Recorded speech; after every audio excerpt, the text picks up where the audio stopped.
Em uma certa cidade, as pessoas estavam trabalhando normalmente, e um homem acaba de chegar cansado do trabalho e decide se refrescar jogando videogame. E no dia seguinte, logo quando estava indo do trabalho, ele simplesmente vai de Vasco e fica inconsciente. De repente, ele acorda em outro mundo ao som de alguém falando, e quando ele abre os olhos, ele vê uma mulher na sua frente, e logo se pergunta quem ela é. E ele também acha que foi levado às pressas para um hospital por alguém muito bom que estava passando, e aquela mulher seria uma enfermeira que está por ali, e logo ao olhar ao redor, ele acha aquele hospital muito velho, então um cachorro começa a latir, mas aquele cachorro voa por cima do homem, que fica surpreso em ver um cachorro voando, e então uma empregada entra no quarto com uma bandeja dizendo para aquela mulher que o chá está preparado, e então aquela moça agradece para a empregada, e ela diz para sua senhora que o seu filho é bonito, e quando ele olha seu reflexo na bandeja, ele não consegue acreditar, pois agora ele é um bebê, então ele logo se pergunta se ele está sonhando, e ele nasceu no ano 200 do calendário Summerford, e recebeu o nome de Ars Lovens, e é dito que ele nasceu em Lamberg,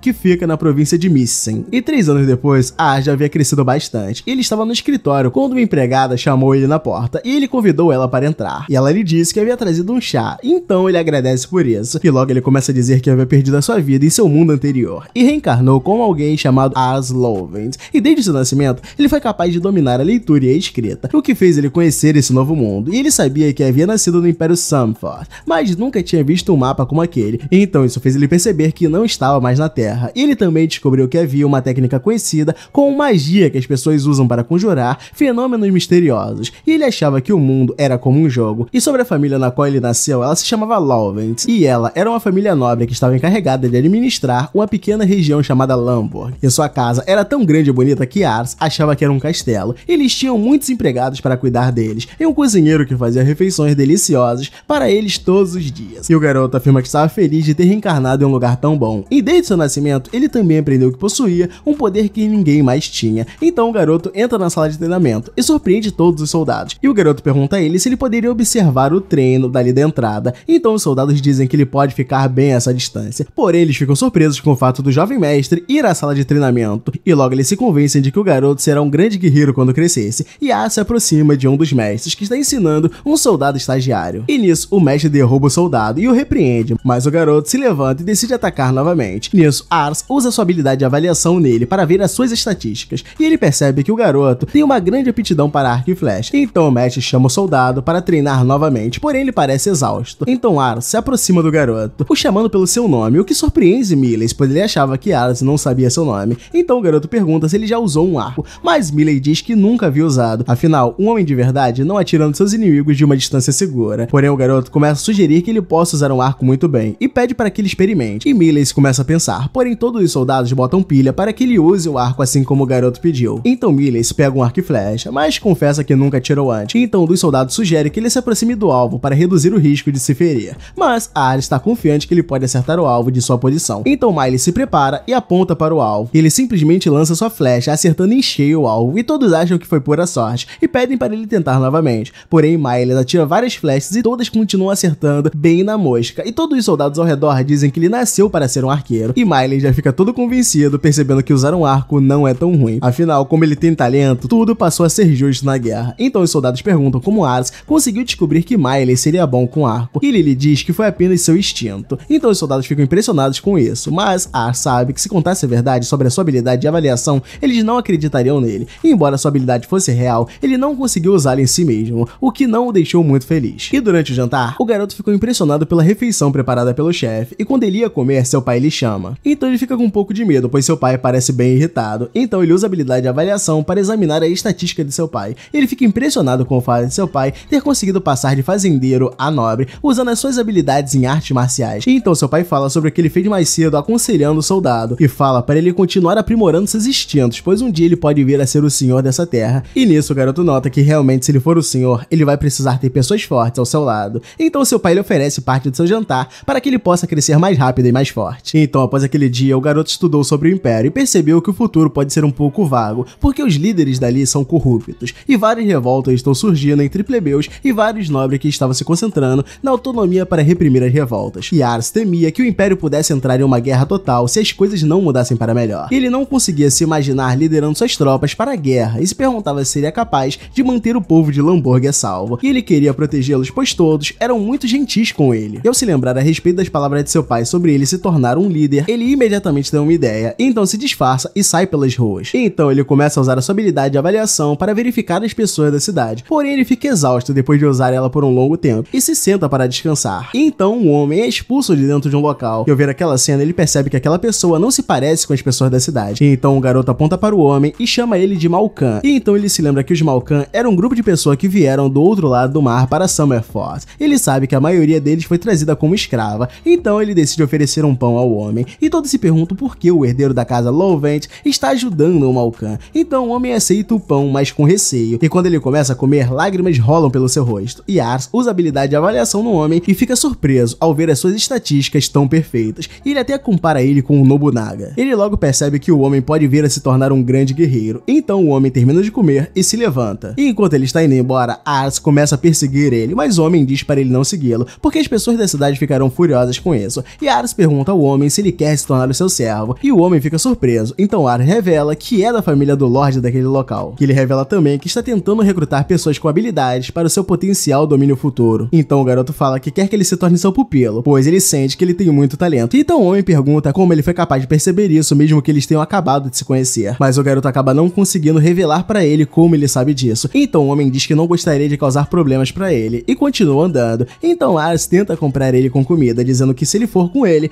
poderá comer do bom e do melhor na sua casa. E com esse tipo de persuasão, o Malcolm não consegue negar. Então ele segue o garoto até a sua casa, e chegando lá, ele não acredita que o garoto realmente seja o filho do senhor. E o cozinheiro lhe serve comida, mas ao homem ele serve o resto de uma sopa, e diz ao homem para ele deixar a casa imediatamente após a refeição. E Ars percebe que o preconceito contra os Malcolm é muito profundo, e ele percebe que não conseguirá convencer os empregados a não fazer isso. Então ele decide compartilhar a sua própria comida com o homem, o que surpreende a todos. Então as criadas decidem servir um prato melhor para o homem, e assim ele consegue comer uma boa refeição. Então o garoto pergunta ao homem, que se chama Hades, o que ele estava fazendo naquela aldeia, e Hades lhe diz que ele já foi um membro do bando de mercenários. Ele diz a Ars que eles se separaram depois que a maioria deles perdeu a vida, e que ele está vagando desde então. E Ars pergunta por que ele não se juntou a um outro grupo de mercenários, e Hades lhe diz que ele não foi contratado porque não tinha nenhum reconhecimento em seu nome. E então um dos servos sugere que é hora do Malcolm ir embora. Porém, o garoto diz a eles que trouxe Hades para casa para torná-lo seu servo. E então os criados dizem que seu pai desaprovará isso, mas Ars leva esse assunto mesmo assim. Porém, seu pai diz que ter um Malcolm como seu criado é inaceitável. Porém, Ars diz ao seu pai que eles desperdiçarão o potencial de Hades se o dispensarem. Porém, seu pai o lembra que os Malcolm são inferiores a ele, portanto qualquer talento não é especial. E Ars se desaponta com o fato de seu pai acreditar em informações convencionais sobre os Malcolm, mas tenta convencê-lo do contrário. Ele pede para o seu pai testar Hades se quiser,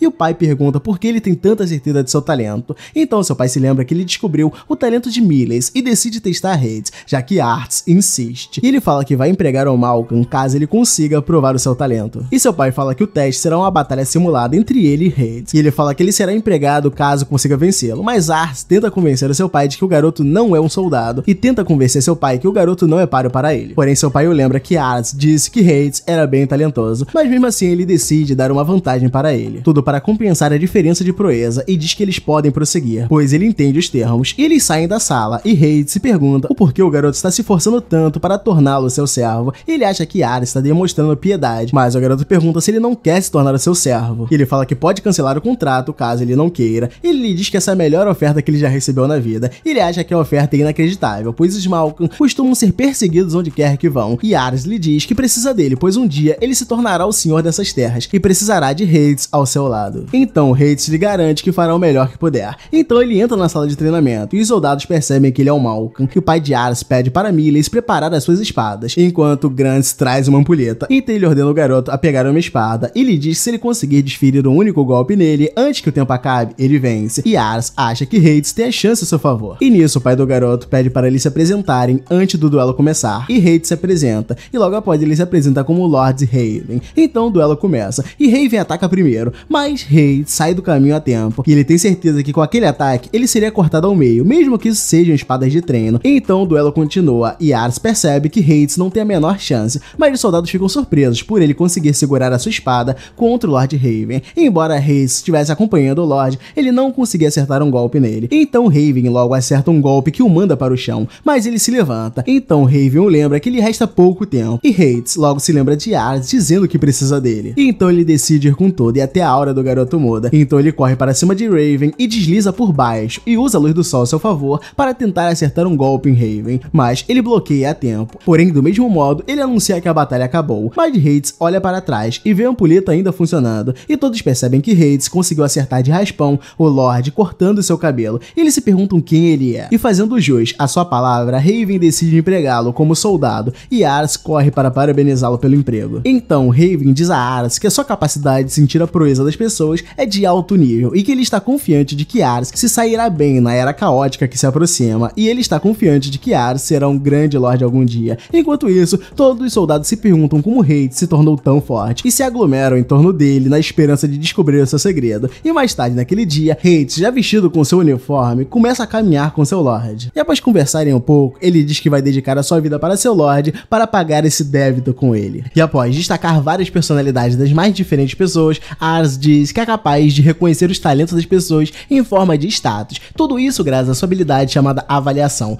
E quanto ao seu pai Raven, ele acredita que a habilidade dele é muito útil para um senhor de terras e também para que ele possa sobreviver à guerra que está por vir. E enquanto isso, na casa da família Lovent, Ritz ajuda o cozinheiro da família com alguns afazeres básicos. Nisso, Aras nos informa que Ritz foi para sua casa há alguns meses. Desde então, ele segue sempre ao seu lado e não tem nenhuma participação na guerra. E com a educação que o garoto vem recebendo, ele aumentou muito a sua inventividade, conseguindo assim alcançar o posto de um dos jovens mais inteligentes do clã Lovent. E enquanto Aras segue seus estudos, ele se depara com dois funcionários elogiando Ritz por conta de ele ser forte e muito inteligente, além de aprender qualquer coisa muito rapidamente. E falando nele, Ritz vai até o garoto para eles estudarem novamente, e ele o ensina sobre o continente Summerfort, que antigamente era uma terra formada por 7 reinos. No entanto, esses reinos se uniram, formando assim o continente Summerfort. E quanto ao reino Ansel, ele fica ao lado de um estreito do outro continente, o que o permitia conduzir tratos marítimos com nações estrangeiras, e assim, Ansel conseguiu invadir e conquistar todos os outros reinos. E após ter todo o continente sob seu poder, o rei de Ansel, Anatas Bidores, se autodeclarou imperador e renomeou a sua nação como Império Summerfort há 203 anos. E ao ver tudo isso, Aras explica que estudou essa matéria sozinho até esse ponto. Então, Ritz o informa que o Império Summerfort está em uma situação crítica agora, pois o atual soberano de seu povo é o Bidoras XII, que no caso é uma criança de apenas 8 anos. Portanto, o verdadeiro poder está nas mãos de seus subordinados, que possuem rivalidade por facções. E com a falta de controle do imperador sobre o continente, muitos populares estão protestando e demonstrando sua total desaprovação perante a situação. E a consequência disso tudo faz com que os governantes locais desafiem a corte e reforcem a sua autonomia local. Nisso, Aras se lembra que o seu pai foi enviado para lidar com esses conflitos, que embora sejam pequenos atualmente, eles certamente se tornarão maiores em algum momento, e por isso eles devem começar a se prepararem desde cedo, procurando por pessoas talentosas com antecedência.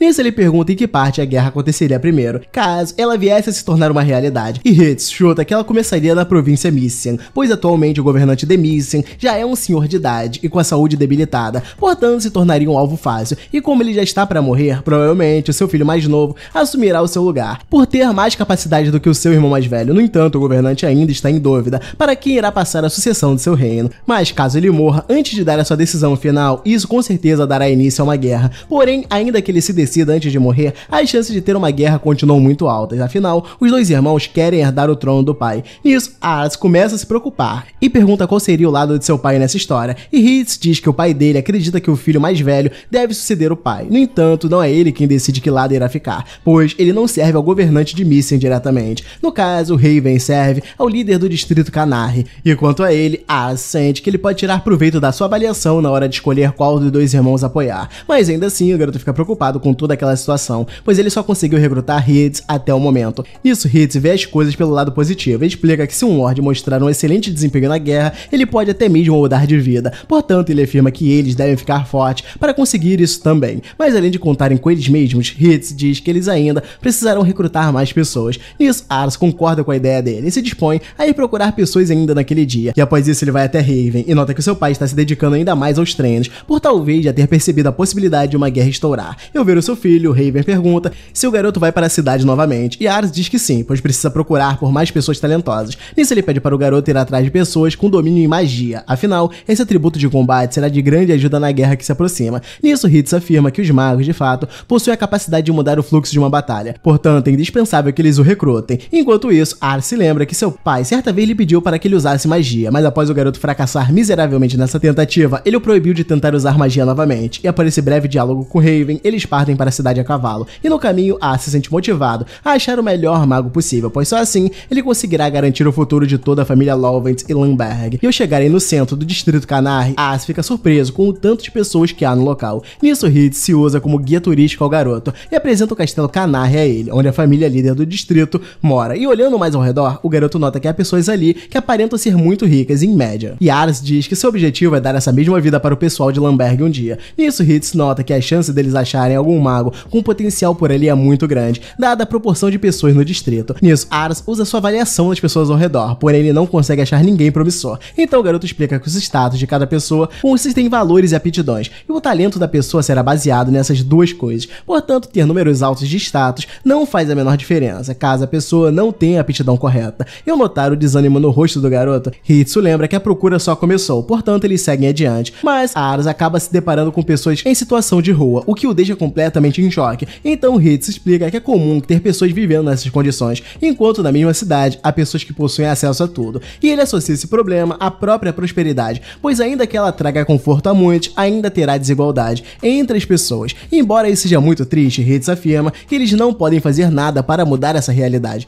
Ao seguirem o caminho, Ars nota que acabou tendo uma visão errada sobre a cidade, por ter visto apenas a área bem afortunada da mesma, e para ele, a cidade ideal é aquela em que até mesmo os menos afortunados possam viver com o mínimo de dignidade, e Ars afirma que criar essa cidade é o seu objetivo. Nisso, Hitsu diz ter orgulho de poder servi-lo. Enquanto conversam, eles são observados por uma criança, que logo deixa o local. Então ambos seguem para o maior mercado de Canarre, e não demora muito para um comerciante abordá-los para oferecer o seu produto. E no caso dele, o comerciante está vendendo um ovo de dragão de verdade, importado do continente do norte. E ao ver isso, Ars se impressiona, pois é a primeira vez que ele vê alguma menção a dragões naquele mundo. E então o comerciante faz um desconto para ele. Porém, Hitsu nota a malandragem do pilantra e afirma que não há a menor possibilidade daqueles ovos serem verdadeiros, afinal os negócios com o continente do norte foram congelados no ano passado. Fora isso, os ovos de dragões não eclodem, a não ser que sejam mantidos em alta temperatura. E após apontar as outras várias condições na história do comerciante, Hitsu pretende o matar, mas Ars pede para ele se acalmar. E após tudo isso, o garoto decide passar em uma barraca de doces,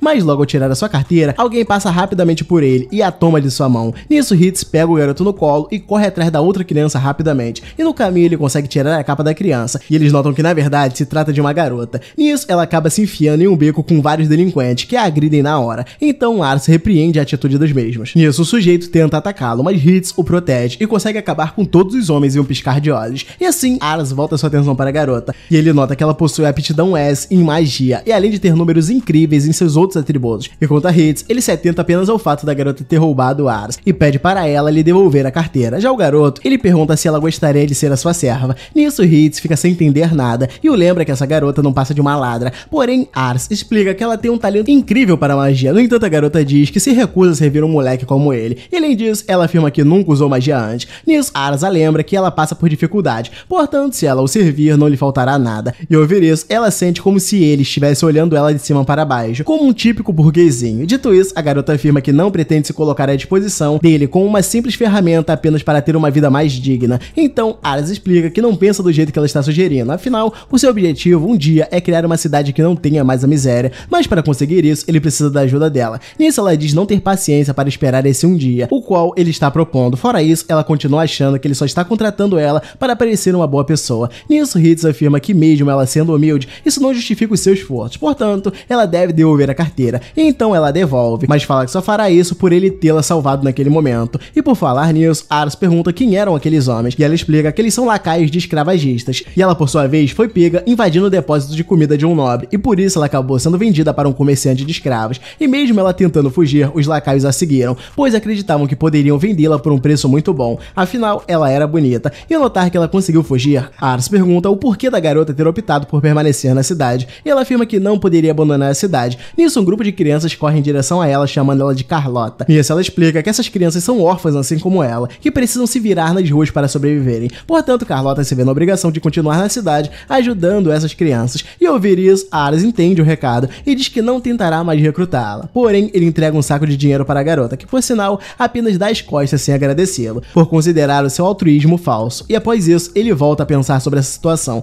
e Hitsu diz ao garoto que já esteve no lugar de Carlota, portanto ele sabe como ela se sente, principalmente no que diz respeito às interações que ela deve ter tido com os nobres, que por muitas vezes não são nada agradáveis, e por conta disso, ela os enxerga com maus olhos. Enquanto eles conversam, eles notam um alvoroço na cidade. Nisso, as crianças vão até eles e avisam que os homens conseguiram capturar encontrar Carlota logo à noite. Então, eles logo se prontificam para poder recuperar ela. E se lembrando do passado, Charlotte se abriga em um dos becos da cidade e se pergunta quando foi a última vez que ela chorou. Nisso ela deduz que parou de se importar com as coisas desde o dia em que percebeu que jamais seria tratada como um ser humano. E no presente, ela é levada até um lugar por alguns homens que a chutam como se ela fosse um saco de pancadas. Então o senhor pede para eles não baterem no seu rosto, afinal, ela já tem um comprador. Portanto, eles devem tomar cuidado para não deixar o cliente de mau humor. Nisso, os sequestradores pegam a bolsa de Charlotte e nota que há dinheiro lá dentro. Porém, ela tenta recuperar os seus itens, mas no fim, os homens conseguem dominá-la. Nisso, o senhor afirma que mesmo que ela conseguisse escapar, Charlotte iria simplesmente voltar a ter uma vida miserável. E de repente, Ritz chega no local com o pé na porta e soco na cara, acabando com todos os sequestradores em um piscar de olhos. Ao se deparar com Charlotte visivelmente mal cuidada, Aras vai ver como a garota está. Nisso, o velhote começa a reclamar com os garotos por eles terem destruído a sua porta. E então, Aras reconhece aquele velho imundo como Albert Carnier, um traficante de escravos. Ao notar que o garoto sabe seu nome, o velhote deduz que ele seja um nobre. Então, Aras manda ele liberar Charlotte imediatamente. Porém, Albert explica que aquela garota é apenas uma mercadoria e por conta de Aras ser um nobre, ele deduz que a família do garoto já esteja acostumada a comprar escravos.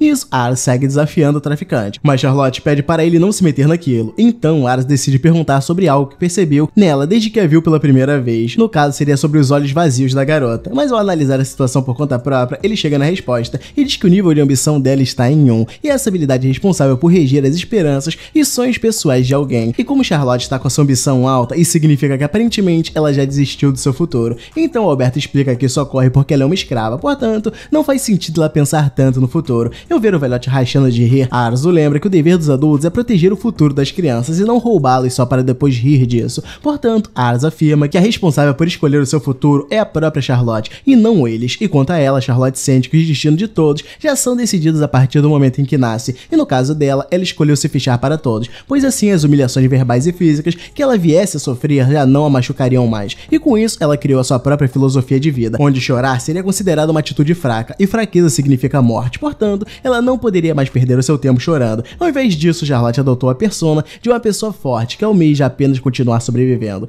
Mas mesmo dizendo isso, Charlotte começa a chorar. Nisso, Alberto decide dar um basta em Aras, pois ainda que ele seja um nobre, o garoto já está cruzando seu limite. Nisso, ele chama outro de seus colegas, então Charlotte pede para o garoto fugir dali o quanto antes. Porém, Aras a acalma, dizendo que Ritz poderia lidar com aquela situação facilmente. Nisso, o primeiro capanga parte para cima deles, mas Ritz prontamente o elimina e informa aos outros que o preço por irritar o seu mestre é a morte. E então, um dos capangas manda seus comparsas cercarem Ritz, afinal ele é apenas só um cara, mas Ritz segue derrotando todos um atrás do outro. E ao ver essa cena, Charlotte nota que ele é de fato muito forte. E quanto ao Alberto, ele decide dificultar as coisas e chama um dos subordinados mais fortes. Ao descer lá embaixo, o sujeito pede mais bebida ao velhote. Então Alberto manda fazer o seu trabalho primeiro e depois ele poderá beber o quanto quiser. E Charlotte os avisa que eles não serão pares contra esse gigante, mas ao verificar os status do seu inimigo, Aras nota que eles não precisam se preocupar com nada. E o subordinado zomba de seus parceiros, os chamando de patético por terem perdido a luta para dois garotos simples. E ao ouvir isso, Ritz o desafia a sair vivo daquela luta. Isso, o capanga parte para cima, porém Ritz consegue desviar dele muito tranquilamente, pois o inimigo é extremamente lento. E após isso, ele acerta o capanga com um soco em cheio no queixo, acabando com a luta no mesmo instante. E Charlotte fica surpresa com o que vê e se questiona sobre quem seriam aqueles dois. Então Alberto decide apelar para a lei e diz que o Distrito Canário aprova o comércio de escravos, portanto eles não estão agindo contra a lei. Nisso, Aras diz que já tem ciência desse fato, portanto ele se dispõe a comprar Charlotte dele. Porém Alberto afirma que aquela quantia irrisória de dinheiro não iria compensar o estrago que eles fizeram. Nisso, Ritz explica que o comércio de escravos é baseado restritamente na confiança do comprador e do comerciante, e caso eles levassem Alberto com eles, isso arruinaria a reputação dele, pois ele teria permitido que uma escrava com comprador fosse roubada. Portanto, Ritz afirma que o melhor que ele pode fazer agora é dizer ao comprador que a escrava foi vendida para uma outra pessoa que ofereceu um valor maior. Ao ameaçar um pouco mais o velhote, ele acaba cedendo e decide entregar Charlotte na mão deles. E nisso, Aras agradece Ritz por resolver toda a situação e diz à garota que ela retornará para casa agora, pois os amigos dela estão esperando. Porém, ela diz que há um lugar que ela pretende ir primeiro. Ao caminharem muito, Aras começa a ficar cansado. Porém, eles finalmente chegam no lugar dito por ela, que no caso era um reino secreto que ela costuma ir de vez em quando, pois só de apreciar a cidade de cima, isso já faz esquecer todos os seus problemas que ela enfrenta na cidade. Nisso, Aras pergunta por que ela está compartilhando aquele lugar com ele. Então ela o lembra sobre Aras ter dito que ele gostaria de criar um lugar em que pessoas como ela pudessem sobreviver. Nisso, ela pergunta o porquê dele querer construir um lugar assim, e Aras diz que o motivo disso é o fato dele gostar de criança, mas ela acaba falando que ele também é uma criança. Mas ele continua falando que quando ele se sente exausto, ele consegue recuperar suas energias ao observar o sorriso de uma criança. Afinal, o sorriso delas transmite uma esperança genuína, e ter esperança significa estar animado com o que o futuro ainda pode lhe trazer.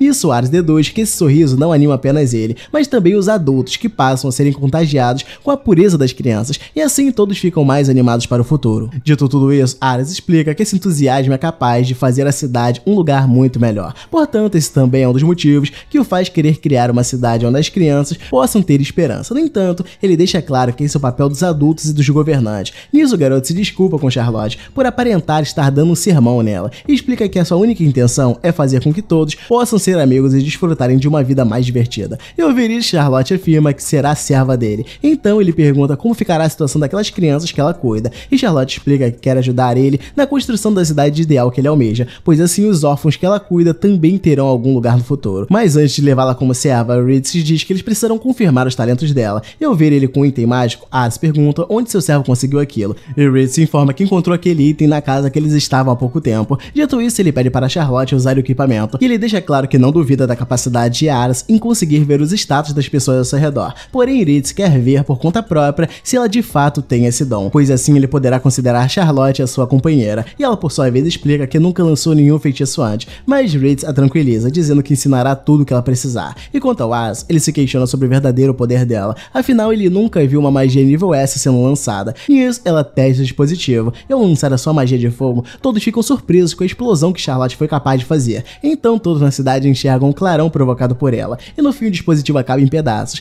Nisso, Ares diz que ela foi incrível no teste. Ao falarem mais sobre a relação deles como mestre e serva, Charlotte pergunta se ela terá acesso a quarto e alimentação, e Ares diz que sim, e complementa dizendo que ela receberá um salário mensal. Então ela pede para ele enviar esse dinheiro para ajudar os órfãos, pois eles terão muita dificuldade para sobreviver sem ela. Nisso, Ares diz que pode fazer isso por ela, e quanto a Charlotte, a garota afirma que fará o que estiver em seu alcance para tornar o sonho de Ares uma realidade. Ao notar ela agindo muito formalmente, o garoto pede para ela tratá-lo de igual para igual, e Charlotte se sente mais à vontade, afinal ela não sabe se comunicar tão bem de forma formal. Dito tudo isso, Ares comenta com Reed que eles já terminaram a missão por ali, portanto, eles já podem voltar para casa. Então ele toma a frente no caminho, e Charlotte diz que nunca se imaginou servindo alguém tão mais novo do que ela, e por isso ela diz estar ansiosa para ver como será o futuro de Ares. Ao retornar para a cidade, o garoto se sente mais tranquilo, pois agora ele tem dois grandes aliados trabalhando ao seu lado, sendo ele Charlotte e Reed, e com isso a família Lovent se torna ainda mais poderosa. E embora ele seja o líder disso tudo, ele se sente muito pressionado, pois diferente deles, Ares se sente uma pessoa muito comum, e isso deixa na dúvida sobre a sua competência para gerenciar aquele time. Afinal, se ele estragar tudo, ele estará atraindo a confiança que os seus aliados têm nele. Mas ao se lembrar do seu objetivo em construir uma cidade excelente,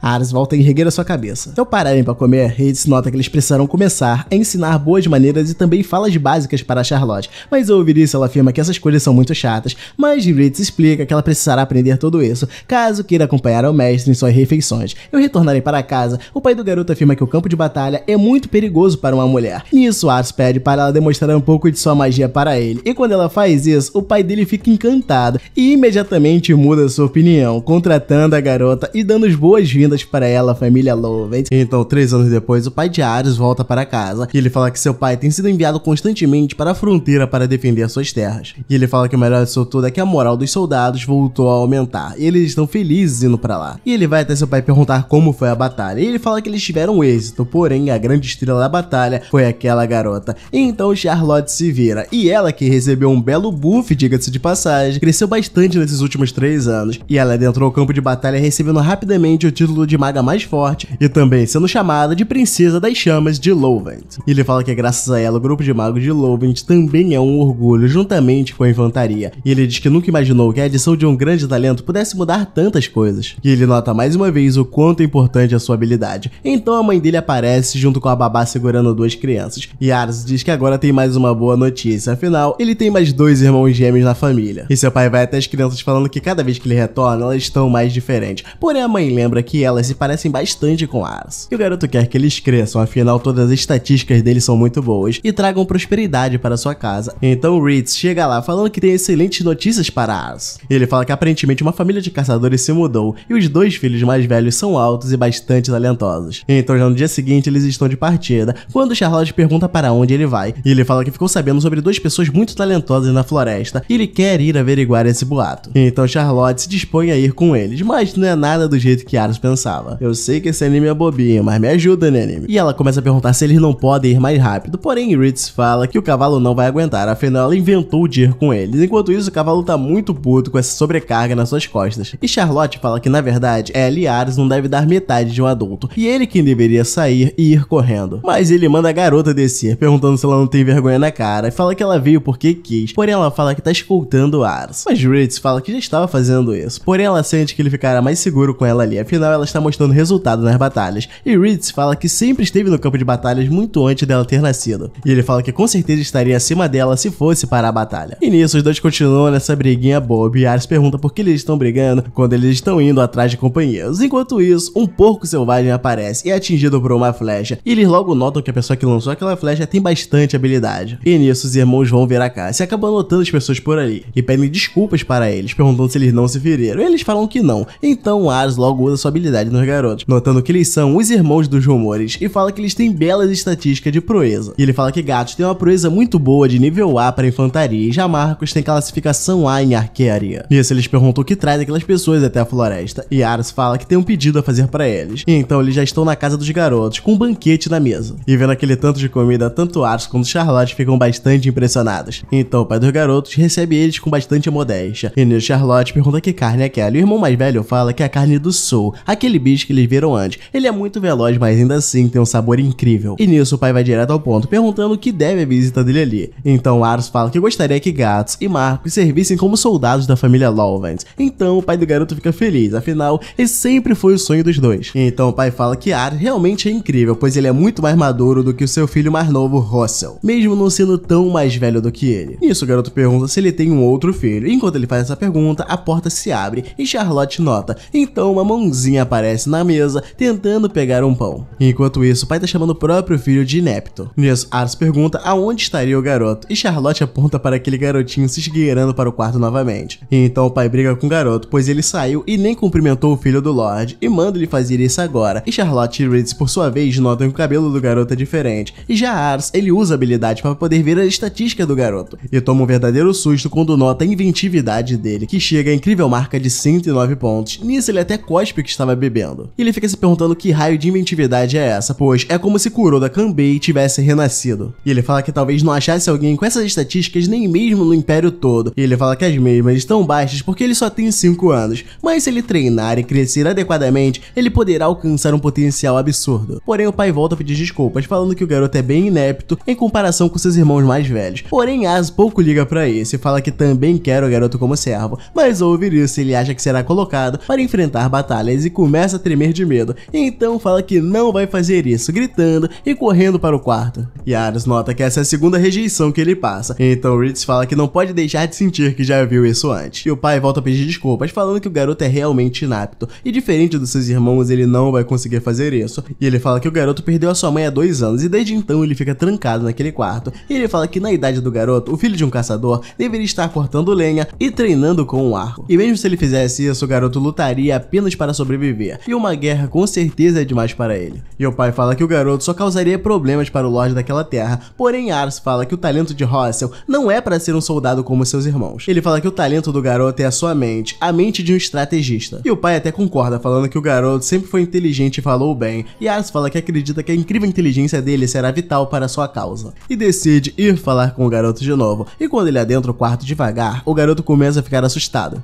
E Ares acalma ele, dizendo que apenas queria se desculpar, e logo nota um livro na mão do garoto e pergunta se ele gosta. E o garoto obviamente responde que sim, porém esse é o único livro que ele tem ali. E ele fala que sua mãe vivia lendo isso para ele, e fala também que ele é horrível em tudo que faz, porém quando ele está lendo ele pode esquecer todas as coisas ruins ao seu redor. E nisso Ares pergunta para o garoto se ele gostaria de visitar a biblioteca de sua casa, e o garoto logo pergunta se tem muitos livros lá. E Ares fala que sim, e fala que ele pode pegar quantos livros quiser, porém o garoto logo fica arisco, falando que ele sabe o que ele quer fazer, pois assim que ele pegar um livro, Ares vai forçar ele a fazer o que ele quiser. Mas Ares fala que não é nada disso, ele apenas achou que o garoto gostaria de ler livros, então ele concorda, falando que se assim ele poderá ir. Então ele fala que só irá se seus irmãos também vierem. Afinal, se acontecer alguma coisa e ele estiver sozinho, o garoto fala que com certeza vai morrer. Porém, logo ao chegar na casa, o cachorro de Ares vai lamber o garoto e ele acha que é uma fera selvagem. Então eles notam que aquela casa é muito maior que a deles, e também notam algumas pessoas com armaduras. Cara, essa armadura é horrorosa, mas pelo menos se assemelha muito ao que nós tivemos na realidade. Então os garotos ficam maravilhados com isso, e Ares fala que Charlotte poderia mostrar o lugar para ele, apresentando ela como a comunidade comandante maga dali. Porém, ela não fica nada feliz com essa tarefa, então os garotos ficam surpresos por ver uma comandante mulher. E ela logo muda seu discurso, falando que eles têm bastante futuro por ali, e fala que eles podem segui-la. Logo após isso, eles levam o garoto até a biblioteca e falam que lá tem um exemplar de cada livro que tem naquela região. Então Aras vai estudar e deixa Ritz com o garoto. Porém, após os estudos, ele acaba dormindo e acorda atrasado e desce lá correndo para ver se o garoto ainda tava lá. E quando ele pergunta para Ritz, ele acha o garoto dormindo ali. E Ritz fala que ele leu uma pilha impressionante de livros e foi dormir. E ele também aprendia palavras que nunca havia visto, simplesmente sozinho, e também pensava para aprofundar os conhecimentos que adquiriu. Então Aras usa sua habilidade no garoto e nota que a inventividade dele tá aumentando a olhos vistos. E nisso os irmãos voltam para buscar o garoto, só que notam que ele está dormindo em meio a uma pilha de livros, e falam que isso é estranho, afinal o garoto nem sabe ler, e pergunta qual é a graça daquilo. Mas Aras acha isso estranho, então pergunta por que disso, e o garoto fala que sua mãe sabia ler, mas eles, como são caçadores, não precisam disso, e por isso nunca aprenderam. Mas então o garoto acorda, e Aras logo pergunta pra ele como ele conseguiu aprender, e ele fala que sua mãe sempre leu para ele, e com isso ele tentou combinar o que ela lia com as palavras da página, e assim ele conseguiu descobrir como ler. Mas seu irmão fala que o garoto só tinha 3 anos naquela época, e ele revela que se lembra da maioria das coisas desde quando ele nasceu. E notando que o garoto aprendeu a ler sozinho, Aras pensa que não pode deixar um talento como esse passar desapercebido. Ele fala que o talento de Russell com certeza é incrível, mas ele pergunta como vai fazer os Kisha notarem isso. Então Ritz fala que se ele puder mostrar ao Greg e ao Russell que eles têm maneira de caçar sem arco, isso possa servir. Então ele vai direto ao garoto falando sobre armadilhas que podem ser úteis para tempos que não se pode caçar com arco. E Russell diz que já leu sobre isso no livro, mas seus irmãos falam que Soul é uma espécie bastante inteligente e normalmente não cairia numa dessa. E Aras pede para o garoto tentar, pois ele nunca vai saber se ele não fizer. E ele fala que com certeza o cérebro dele vai compensar tudo isso. E ele ainda fica meio em dúvida, mas seus irmãos pedem para ele tentar, pois eles querem ser surpreendidos e surpreender o pai deles também. Então, um tempo depois, quando eles mostram aquela armadilha gigantesca para o pai dele, ele fica se perguntando o que é aquilo. E o garoto fala que sempre esteve pensando, pois se os irmãos dele saírem da casa e se tornarem soldados, ele ficará sozinho e não terá como caçar direito. Então ele fez essa armadilha. E ele fala que os Soul sempre foram atraídos pela cor amarela. Então ele botou uma cerca pintada de amarelo para atraí-los. E ele fala que também teve cuidado em separar as mães e filhotes daquele lugar. E ele fala que eles não gostam de determinadas ervas, então isso manterá eles longe. E mesmo que o filhote acabe entrando, tem uma portinha pequena, a qual permitirá que ele saia. Mas os outros grandes não poderão sair por lá. E ao ver o tamanho da inteligência do garoto, os irmãos tentam puxar o saco dele perguntando o que o pai achou. Porém o pai olha para aquilo seriamente e pergunta se os dois vão partir amanhã.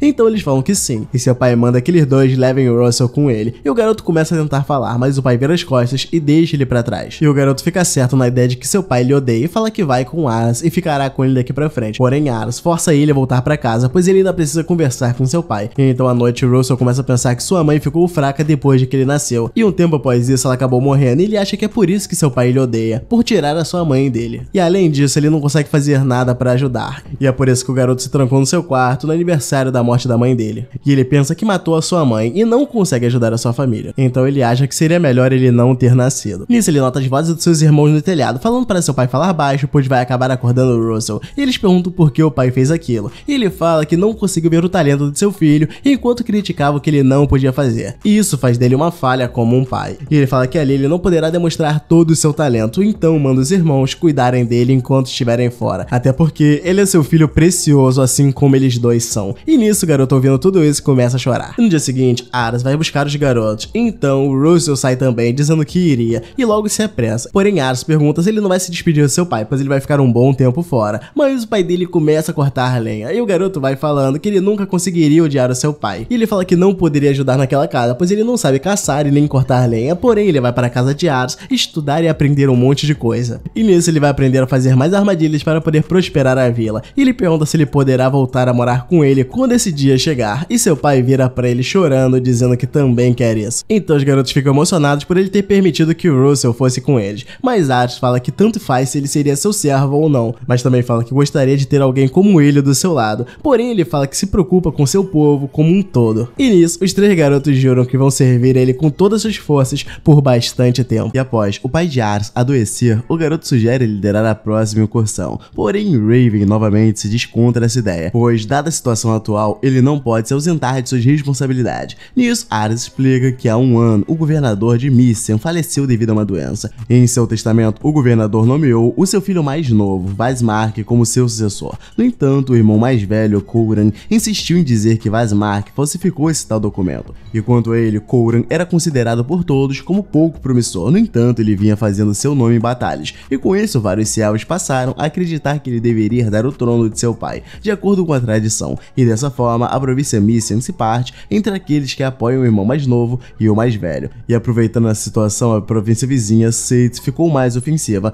Nisso, Aras nota que precisará participar dessa batalha. Porém, o pai dele afirma que o garoto deveria estar mais preocupado com seu noivado do que com qualquer outra coisa. Mas ao ouvir isso, Aras demonstra não estar sabendo desse suposto casamento arranjado. Então, Raven entrega uma carta ao garoto, enviado pela sua noiva. Nisso, ele vai até seus amigos falar sobre esse incidente, e do nada, o empregado o informa que é uma visita para ele de uma garota que diz ser a noiva de Aras. Ao ficar frente a frente com a garota, ela se apresenta como Lícia Blade, e Aras fica encantado com a beleza dela, mas ao olhar para os status de Lícia, ele nota que ela também é muito afortunada de skills, pois tem uma diplomacia de 100 pontos e uma ambição de 80. Nisso, ele começa a desconfiar dela, e sente que a garota está apenas atuando para passar como uma jovem gentil e doce, pois para ele a intenção real dela é dominar a sua família, e como seu pai está doente, cabe apenas a ele impedir que a garota dê prosseguimento aos seus planos malignos. Nisso, Lícia nota que ele está encarando muito fixamente, e pergunta se há algo de errado, e então seu servo sugere que Aras tenha apenas ficado surpreso com a beleza dela. Nisso, Aras desconversa e a chama para apresentar sua casa. Ao se deparar com Ritz, o servo chama ele de Malcano. Então, Lícia explica que Ritz é um homem cheio de grandes feitos no campo de batalha, portanto, ela o manda parar de ofendê-lo. E após isso, Lícia é recebida pelas empregadas da casa, com um grande buquê de flores. Feito isso, eles partem para a refeição, e Aras nota que mesmo a sociabilidade e a comunicação sendo baixas,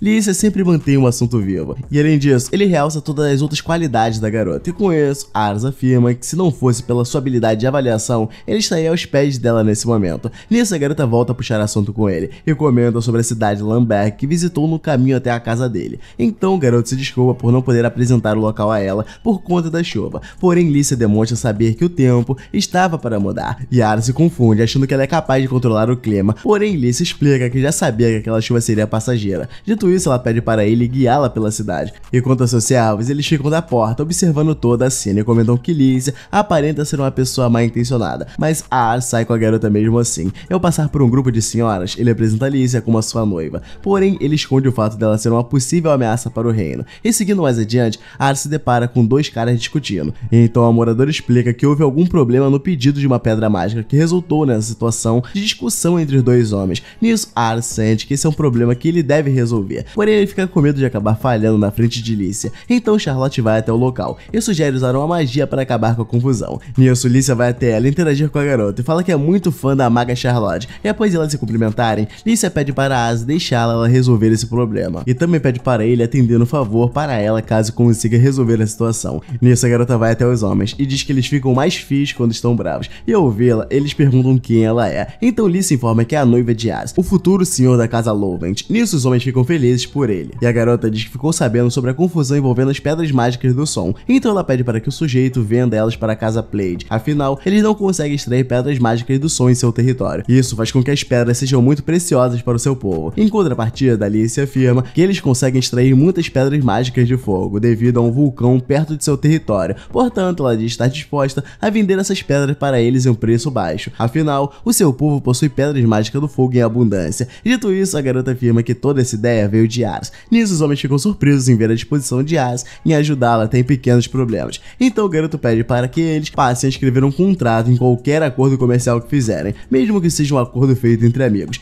Nisso, os homens dizem estar cientes da regra e diz que só não fizeram contratos por achar que seria algo chato e burocrático. E quanto a Lícia, ele agradece ela pela ajuda e nota que a garota de fato possui uma habilidade diplomática incrível. Ao seguirem o caminho, Lícia diz que aprendeu bastante ao lado de Aras naquele dia. Nisso, Charlotte afirma que a garota realmente mandou muito bem na negociação com os dois brigões, mas ainda assim Charlotte diz que não a aceita. Dito isso, ela deixa os dois a sós. Então Lícia lembra a Aras sobre o pedido que havia mencionado anteriormente e pede para ele responder com sinceridade qual o tipo de pessoa que ele gosta. Ao ouvir isso, o garoto fica confuso, pois não consegue entender quais são os planos dela ao fazer essa pergunta. E então, ele nota que a garota está muito acima da sua compreensão, portanto ele decide enfrentá-la de frente e diz que gosta de pessoas que falam o que pensam e que não escondem nada dele. Nisso, Lícia diz que guardará essas palavras em sua mente, e voltando para casa, eles jantam e cada um vai para o seu quarto. E Aras afirma que não conseguiu descobrir as intenções de Lícia naquele dia, porém ele garante que se esforçará no dia seguinte também, até descobrir o que a garota de fato quer. E ao puxar a coberta de sua cama, ele se depara com Lícia e deduz que ela tenha se confundido de quarto, porém a garota explica que recebeu orientações até o seu quarto, mas logo fugiu de lá, apenas para fazer essa surpresa para Aras. Dito isso, ela ela o lembra que o próprio As pediu para ela ser mais autêntica, portanto Lisa está apenas seguindo o que ele mesmo sugeriu, e ela diz que está ali apenas para ter uma conversa franca com ele. Nisso, ela vai direto ao assunto e pergunta o que ele pensa dela. E ao ouvir isso, o garoto cospe seu chá, e Lisa informa que ela tem um talento especial que a possibilita saber como as pessoas estão se sentindo em relação a ela. E Lisa afirma que ao vê-lo pela primeira vez, Ars transmitiu uma sensação de suspeita, mas ela acredita que isso é algo compreensível, já que eles haviam acabado de se conhecer. Porém, conforme eles foram se relacionando, Lisa sentia que a suspeita dele sobre ela só aumentavam cada vez mais.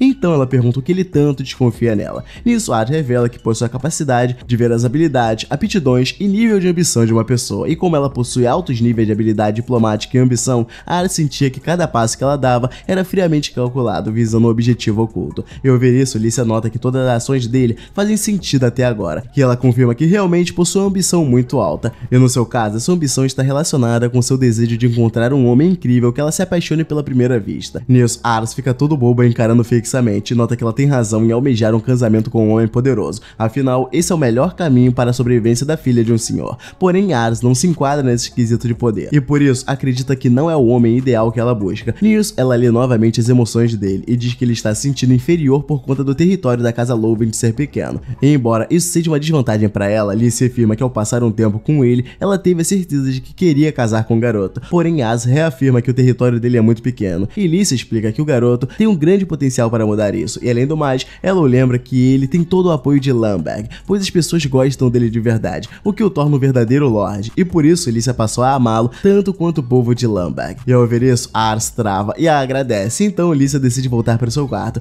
Nisso, o garoto começa a surtar, pois essa foi a primeira vez que uma garota disse que o ama. E quanto a ela, Lisa nota que fez algo muito atrevido ao invadir o quarto de um cavalheiro, mas em contrapartida, ela fica feliz por ter dito a ele como realmente se sente, e no dia seguinte, ela reflete sobre como o mundo da nobreza é péssimo, afinal todos vivem mentindo e nunca dizem o que pensam de fato. Fora isso, eles também não se importam em derrubar outras pessoas para garantir a sua própria posição ou poder. Em determinado dia, Lisa descobriu que para fugir desse mundo de mentiras, seria necessário que um homem forte e com poder político se apaixonasse por ela. Nisso, ela passou a usar mais a sua habilidade a seu favor, e de início, Lisa não tinha intenção de se casar com ninguém da casa Lovend, justamente por conta do local ser pequeno, e a sua real intenção era apenas criar vínculos diplomáticos com a família Lovend. No entanto, Lisa sente que fracassou em seu objetivo a partir do momento que deixou Ars desconfiado, mas ao conhecê-lo melhor, Lisa nota que o garoto possui uma bondade ilimitada, que transcende a sua posição ou nobreza, e por conta disso, as pessoas ao redor dele o tratam como um membro de sua família, e não como um nobre superior. Nisso, a garota fica encantada com essa interação entre eles, e diz querer fazer parte disso tudo também. Ao refletir mais sobre a bondade do garoto, Lisa sente que ele ainda pode acabar se dando mal por isso, então ela se dispõe a ficar do lado dele para protegê-lo, e também para garantir que ele continue cultivando esse belo mundo. E após isso, os dois passam a se comunicar através de cartas. Então, ele se lembra da despedida deles, onde ela cobrava o amor dele, e dizia que daria um jeito de fazer o garoto se apaixonar por ela também. Dito isso, ela deixa o local, e voltando a Ars, o garoto explica que com a diminuição das guerras, ele pôde voltar a viver de forma mais pacífica. E além disso, a disputa pela sucessão do governo de Missing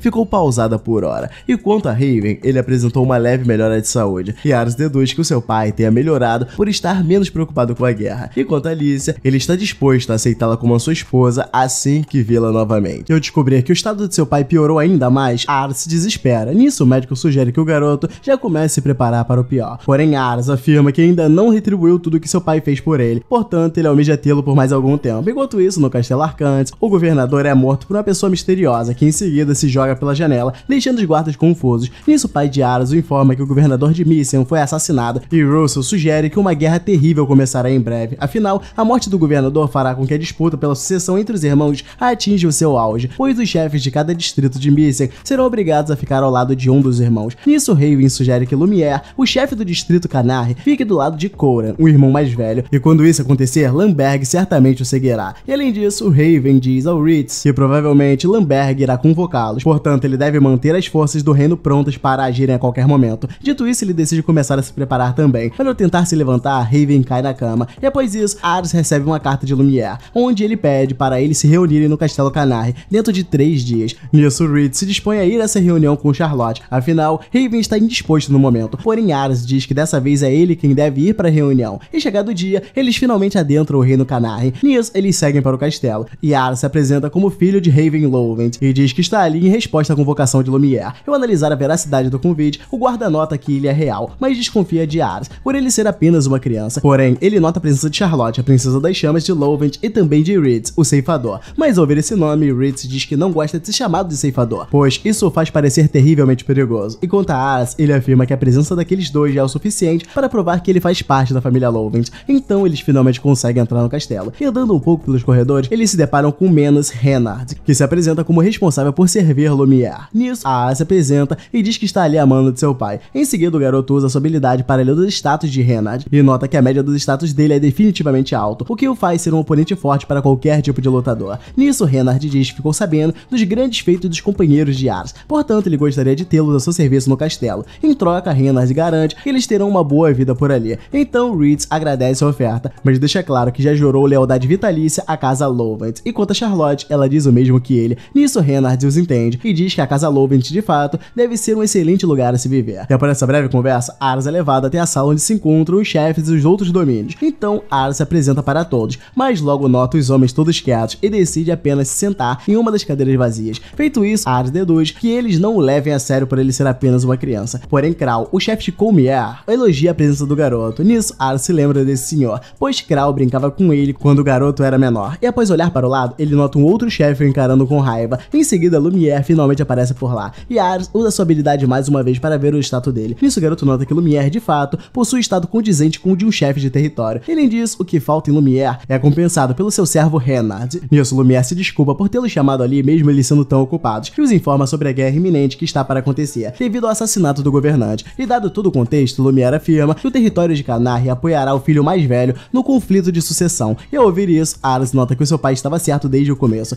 Então Lumière pergunta se alguém tem alguma objeção quanto ao que ele disse, porém todos concordam com ele. Nisso, ele comenta sobre alguns rumores que dizem que a província Sades pretende recomeçar o ataque para aproveitar a situação caótica. Portanto, ele sugere que todos ali preparem suas forças para o conflito que está por vir. Tendo dito isso, Lumière encerra a reunião, e Aras, por sua vez, cai sobre a mesa e diz que estava muito nervoso com tudo aquilo. Nisso, Lumière vai até ele para se solidarizar com a situação de Raven. E além disso, ele elogia a iniciativa de Aras em suceder o seu pai, mesmo tendo apenas 11 anos de idade. Nisso, Aras afirma que se esforçará para responder às expectativas dele. E após Lumière ir embora, aquele mesmo homem de antes que estava encarando volta a falar com ele e se apresenta como Hammond, o chefe do território de Torbequista. Nisso, Aras se lembra que ele é o pai de Lícia. Nisso, Hammond explica que a sua filha está visivelmente perturbada nesses últimos dias, e ele deduz que ela esteja insatisfeita com a correspondência de Aras. E ao ouvir isso, o garoto se lembra que estava escrevendo uma carta para ela, até que de repente, o seu pai acabou desmaiando e o governador foi assassinado, o que fez com que ele não conseguisse terminar de enviar a carta. Porém, Aras sente muito e garante que terminará de escrever a carta assim que voltar para casa. E quanto a Hammond, ele explica que a sua filha costuma ser muito calma e controlada, portanto, ele acredita que Lícia deva gostar muito de Aras, e se culpa por não ter percebido isso antes, pois Hammond se preocupava apenas com assuntos relacionados ao território e ao militarismo do reino, e isso fez com que Lícia se sentisse cada vez mais isolada. E além disso, ela também já presenciou brigas feias entre os nobres, o que a deixou em uma situação muito mais complicada. E levando tudo isso em consideração, Hammond diz que quer apenas ver a sua filha encontrando a felicidade que tanto buscou. E embora a culpa pela infelicidade dela seja em parte dele, Hammond acabou direcionando toda a sua raiva apenas para Aras. Então ele se desculpa por esse erro e pede para que o garoto seja um bom noivo para sua filha. Nisso, Aras promete fazer tudo que estiver a seu alcance para fazê-la feliz. Após a reunião, ele volta para casa e diz ao seu pai que Lumière está de fato apoiando Coran, assim como ele havia dito. Nisso, Aras deduz que o seu pai esteja irritado por descobrir que ele foi à reunião sem lhe avisar. Mas ao invés disso, Raven encosta gentilmente a mão na cabeça do garoto e o parabeniza por ele ter se saído bem nessa missão. E após isso, Aras volta para o seu quarto para terminar de escrever a carta para Lícia e explica que não pôde enviar a carta para ela antes devido à movimentação repentina que deu em sua vida. Além disso, o garoto diz que conheceu o pai dela, que por sinal demonstrou ser um ótimo pai, que se importa muito com a garota. E quanto à guerra, ele diz que a situação continua muito preocupante. Portanto, a única coisa que resta é para eles torcerem que as casas Lovent e Plaid possam trabalhar juntas para superarem isso. Ao terminar a carta, Aras decide voltar aos treinos. Ao ser golpeado por Ritz, ele começa a pedir desculpas, porém o garoto pede para ele ir para cima com mais força, pois ele precisa ficar forte para encarar a guerra que está por vir. Afinal, a última liderança que ele fez de suas tropas em uma batalha simulada foi um total fracasso. Nisso, Aras diz que já leu muito sobre a guerra, porém ainda não tem experiência real com ela. E além disso, o garoto ainda se sente intimidado quando vê soldados de verdade vindo em sua direção. E embora ele tenha Ritz e Charlotte no campo de batalha para apoiá-lo, Aras sente que decepcionará caso não fique forte em campo também, pois mesmo ele sendo muito forte, eles precisam de uma liderança firme para guiá-los. E de repente, Russell aparece por lá e informa que Sades está despachando forças para Comier. Portanto, Lumière pede para eles entrarem em campo imediatamente.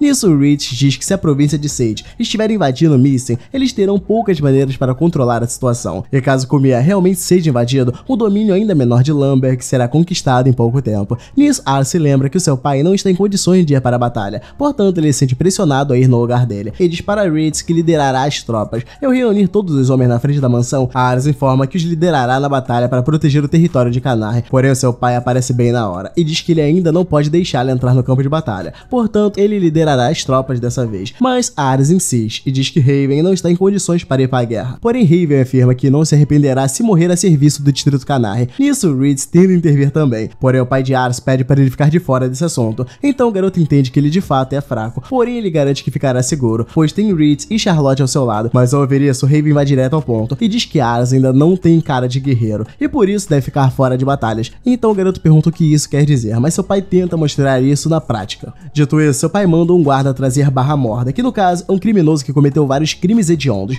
Nisso, ele pede para Ars observar atentamente a execução do sujeito e diz que se o garoto for capaz de ver o criminoso ser executado sem perder a compostura, ele poderá ser considerado um homem e terá permissão para liderar as tropas nessa batalha. Nisso, o criminoso tem a cabeça posicionada sobre o molde de madeira e começa a falar com o garoto, que já viu várias pessoas serem mortas na sua frente, e as que ele mais gostou foram criancinhas do tipo de Ars, pois ele gostava de ver suas caras assustadas de frente para a morte. E nisso, o carrasco arranca a cabeça do criminoso com um golpe de machado, e ao ver essa cena, Ars até tenta manter sua compostura, olhando pro lado e tentando se fazer de forte, porém o garoto não aguenta e vira para trás, caindo no chão e vomitando. Então Raven explica que no campo de batalha haverão muito mais mortes, portanto ele não conseguirá liderar a tropa se ficar espantado com apenas uma única morte. E então o garoto fica desolado com a situação e Raven sai com os guardas, dizendo que irá liderar a batalha dessa vez e chama os pokémons dele, levando os 3 junto com eles. E quanto a Ars, ele fica para trás decepcionado consigo mesmo, pois ainda sente que é uma criança indefesa, incapaz de participar ativamente na guerra, pois mesmo achando que já era completamente maduro, ele ainda não é. E durante a guerra, Ritz e Raven lutam lado a lado, e Ars fica sabendo que o inimigo superou o exército de Canarre por 50%. No entanto, com a incrível performance das forças de Lovent lideradas pelo seu pai, eles conseguiram tomar o forte inimigo no final. E após um mês de guerra, Raven finalmente volta para casa, porém mais debilitado do que antes. Nisso, Ars vai até o quarto do seu pai, mas Ritz o encontra no caminho e pergunta o que o garoto fez para estar ferido, e Ars o tranquiliza, dizendo que está apenas treinando, porém ele pergunta sobre o estado do seu pai. Nisso, Ritz diz que Raven lutou bravamente na guerra, mas após ela acabar, ele entrou em colapso e apagou, devido ao peso de ter participado de uma batalha longa. Nisso, Ars começa a se culpar pelo seu pai ter ido à guerra, porém Ritz o lembra que Raven já estava fraco antes, portanto Ars não tem culpa de nada. Então o garoto agradece as palavras de conforto e pede para eles continuarem lhe trazendo atualizações sobre o estado de seu pai, afinal ele voltará aos treinos. Nisso, eles notam que o garoto está de fato determinado a ficar mais forte, e Charlotte torce para que ele ao menos não adoeça também. Ao descerem as escadas, eles se deparam com Lícia, que vai até o local para falar com Ars urgentemente. Nisso, ela se desculpa por estar ali tão tarde, mas explica que estava preocupada com Ars, pois desde o começo do conflito, o teor das palavras dele na carta mudou repentinamente, e para Lícia o garoto passou a ser um pouco mais distante e sem muitas emoções. Nisso, Ritz diz a ela que Ars tem os seus motivos para estar assim, mas decide não falar muito sobre, porém Lícia pede para ele falar o que está acontecendo, pois ela está muito preocupada com o garoto. Então Charlotte sugere que ele conte logo tudo o que esteve acontecendo nesses últimos tempos.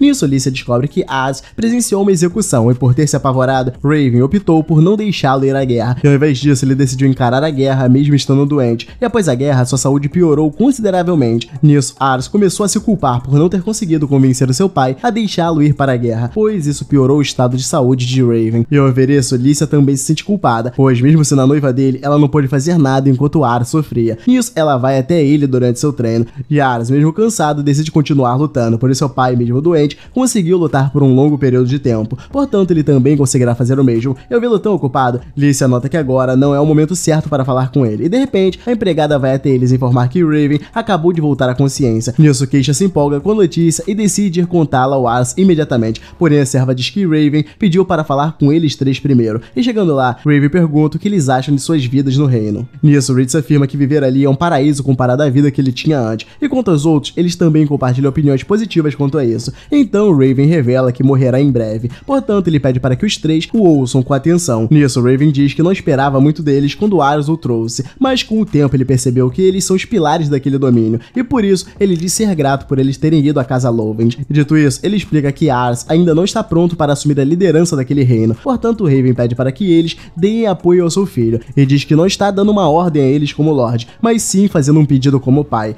E além disso, Raven afirma que o seu filho é muito talentoso, afinal ele tem a habilidade oportunidade de ver o potencial nas pessoas, e por isso Raven afirma que tem muito orgulho de seu filho. Nisso, Russell começa a chorar de emoção e diz que Ars o ajudou a parar de se culpar, e como consequência disso, ele conseguiu voltar a se entender com a sua família, e por isso Russell afirma que quer estudar mais para conseguir ajudar o Ars e retribuir a confiança que o garoto lhe deu. E embora ele não entenda tanto de domínios, o garoto deixa claro que compartilha da mesma missão de Ars de conseguir uma cidade onde todos sejam felizes. E quanto a Charlotte e Reeds, eles dizem que não pretendem seguir mais ninguém além do garoto, e Reeds afirma que se alguém tentar entrar no caminho de Ars, ele lutará bravamente para apoiá-lo e seguirá ao lado dele, mesmo que isso custe a sua vida em algum momento. Mas ao ouvir isso, Raven diz que ele deve permanecer vivo para proteger o Ars. Nisso, os três agradecem ao Raven por ele tê-los aceitado no reino, e após isso, Reed chama Alicia para ela falar com Raven. Ao entrar no quarto, ela se desculpa por eles terem que se conhecer dessa forma nada agradável, porém ele também se desculpa por ter que se apresentar naquele estado de saúde. Nisso ele pergunta se ela se lembra da primeira vez que os dois se viram, e a garota por sua vez fica surpresa, pois não se lembrava de já tê-lo visto. Porém Raven diz que foi ele quem propôs que ela fosse a noiva de seu filho, pois quando ele a viu pela primeira vez, ele percebeu que a garota tinha uma postura muito madura para a sua idade, e além disso, ela também aparentava ser uma pessoa muito gentil, e por ver essas qualidades nela, ele decidiu que Lícia seria a garota ideal para ficar ao lado de Ars. Nisso, ele confessa que o território da casa Lovend de fato é pequeno, e o seu filho realmente não é tão confiável, e ao ouvir isso, a garota o corrige em relação ao Ars, dizendo que ele está se esforçando para se tornar cada vez mais como Raven. Nisso, ele se sente mais aliviado ao ver que a garota realmente se apaixonou pelo seu filho, e pede para ela o chamar. Nisso, ela deixa o quarto e diz a todos que Raven quer ver o Ars. Então, Reed e os outros se viram para ir chamar o garoto imediatamente, porém Lícia chama a atenção dele novamente e agradece Reed pela gentileza. Nisso, a garota segue seu caminho, e ao ficar sozinho,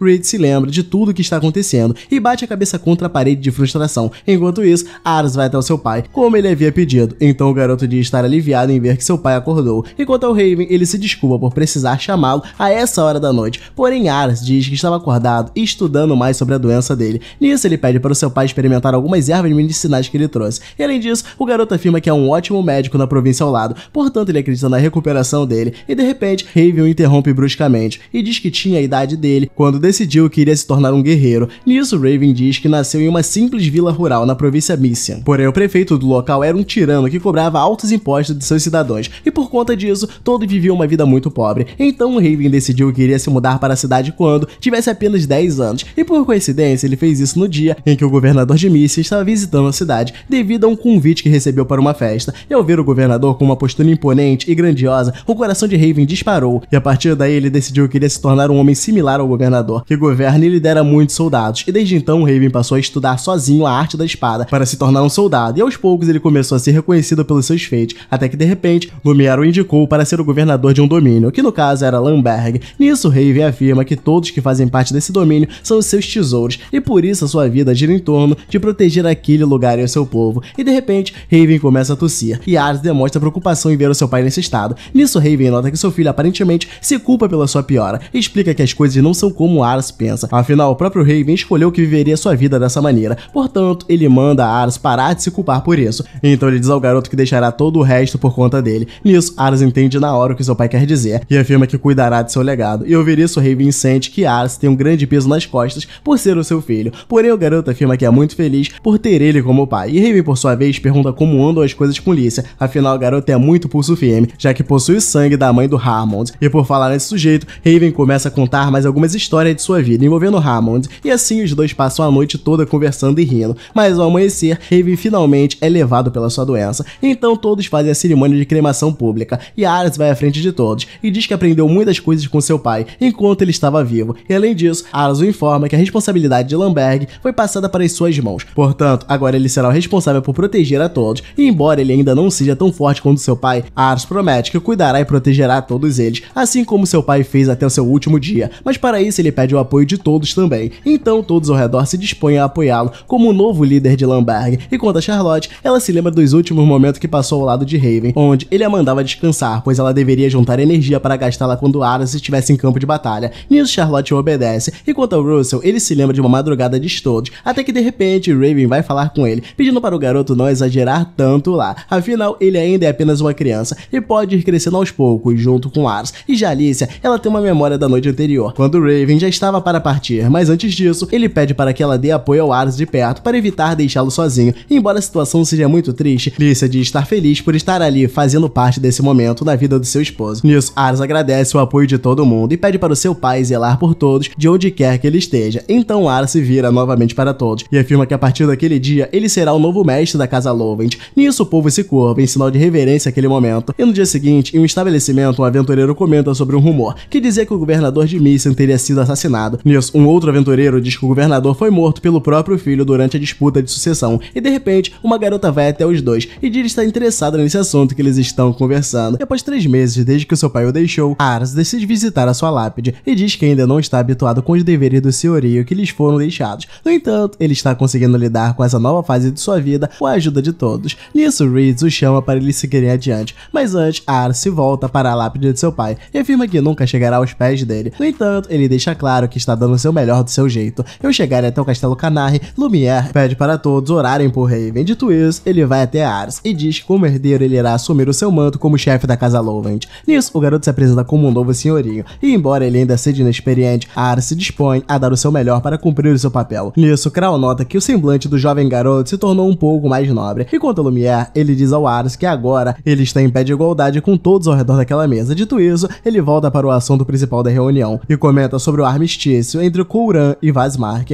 E no caso de Couran, ele já reuniu com sucesso seu exército e dado esse contexto, ele pede para Menas terminar de explicar toda a situação. Nisso, ele informa que a capital da província, Meissen, Arcante, está ocupada por Vazmark, o irmão mais novo, e ele, por sua vez, possui soldados e recursos muito além do reino de Canarre. E quanto ao seu irmão mais velho, ele controla toda a cidade comercial de Semplar, o que lhes dá uma maior liberdade econômica, e já o poder dessa cidade, ele é basicamente igual. Isso significa que a lealdade dos distritos vizinhos será um fator decisivo muito importante, e por essa razão, Couran está tentando proteger os distritos vizinhos. No entanto, Perreina é o único distrito que se recusa a ceder, mesmo tendo apenas um exército pequeno. E embora eles tenham essa desvantagem numérica, a rota mais direta para atacar Arcantes passa por Perreina. Dito isso, Lumière afirma que se eles não tiverem Perreina sob controle, eles não terão linhas de abastecimento eficiente para a frente, e isso por sua vez diminuiria as chances deles vencerem a guerra. Então Lumière nota que eles precisarão fazer eles cederem à força, portanto, eles devem começar usando a sua tática para subjugar Perreina. Mas ao ver isso, Ars pede para Lumière deixá-lo tentar usar as suas medidas antes de partirem para o ataque. E assim voltamos para a mansão de Lovent alguns dias atrás. Então Russell nota que tem algo que não bate no que eles estão discutindo. Afinal, Perreina está praticamente cavando a própria cova ao se manterem resistindo, pois ao fazerem isso, eles ficarão suscetíveis aos ataques inimigos. E levando isso em consideração, Russell acha que há mais alguma coisa nessa história que eles ainda não sabem. Enquanto a Reed,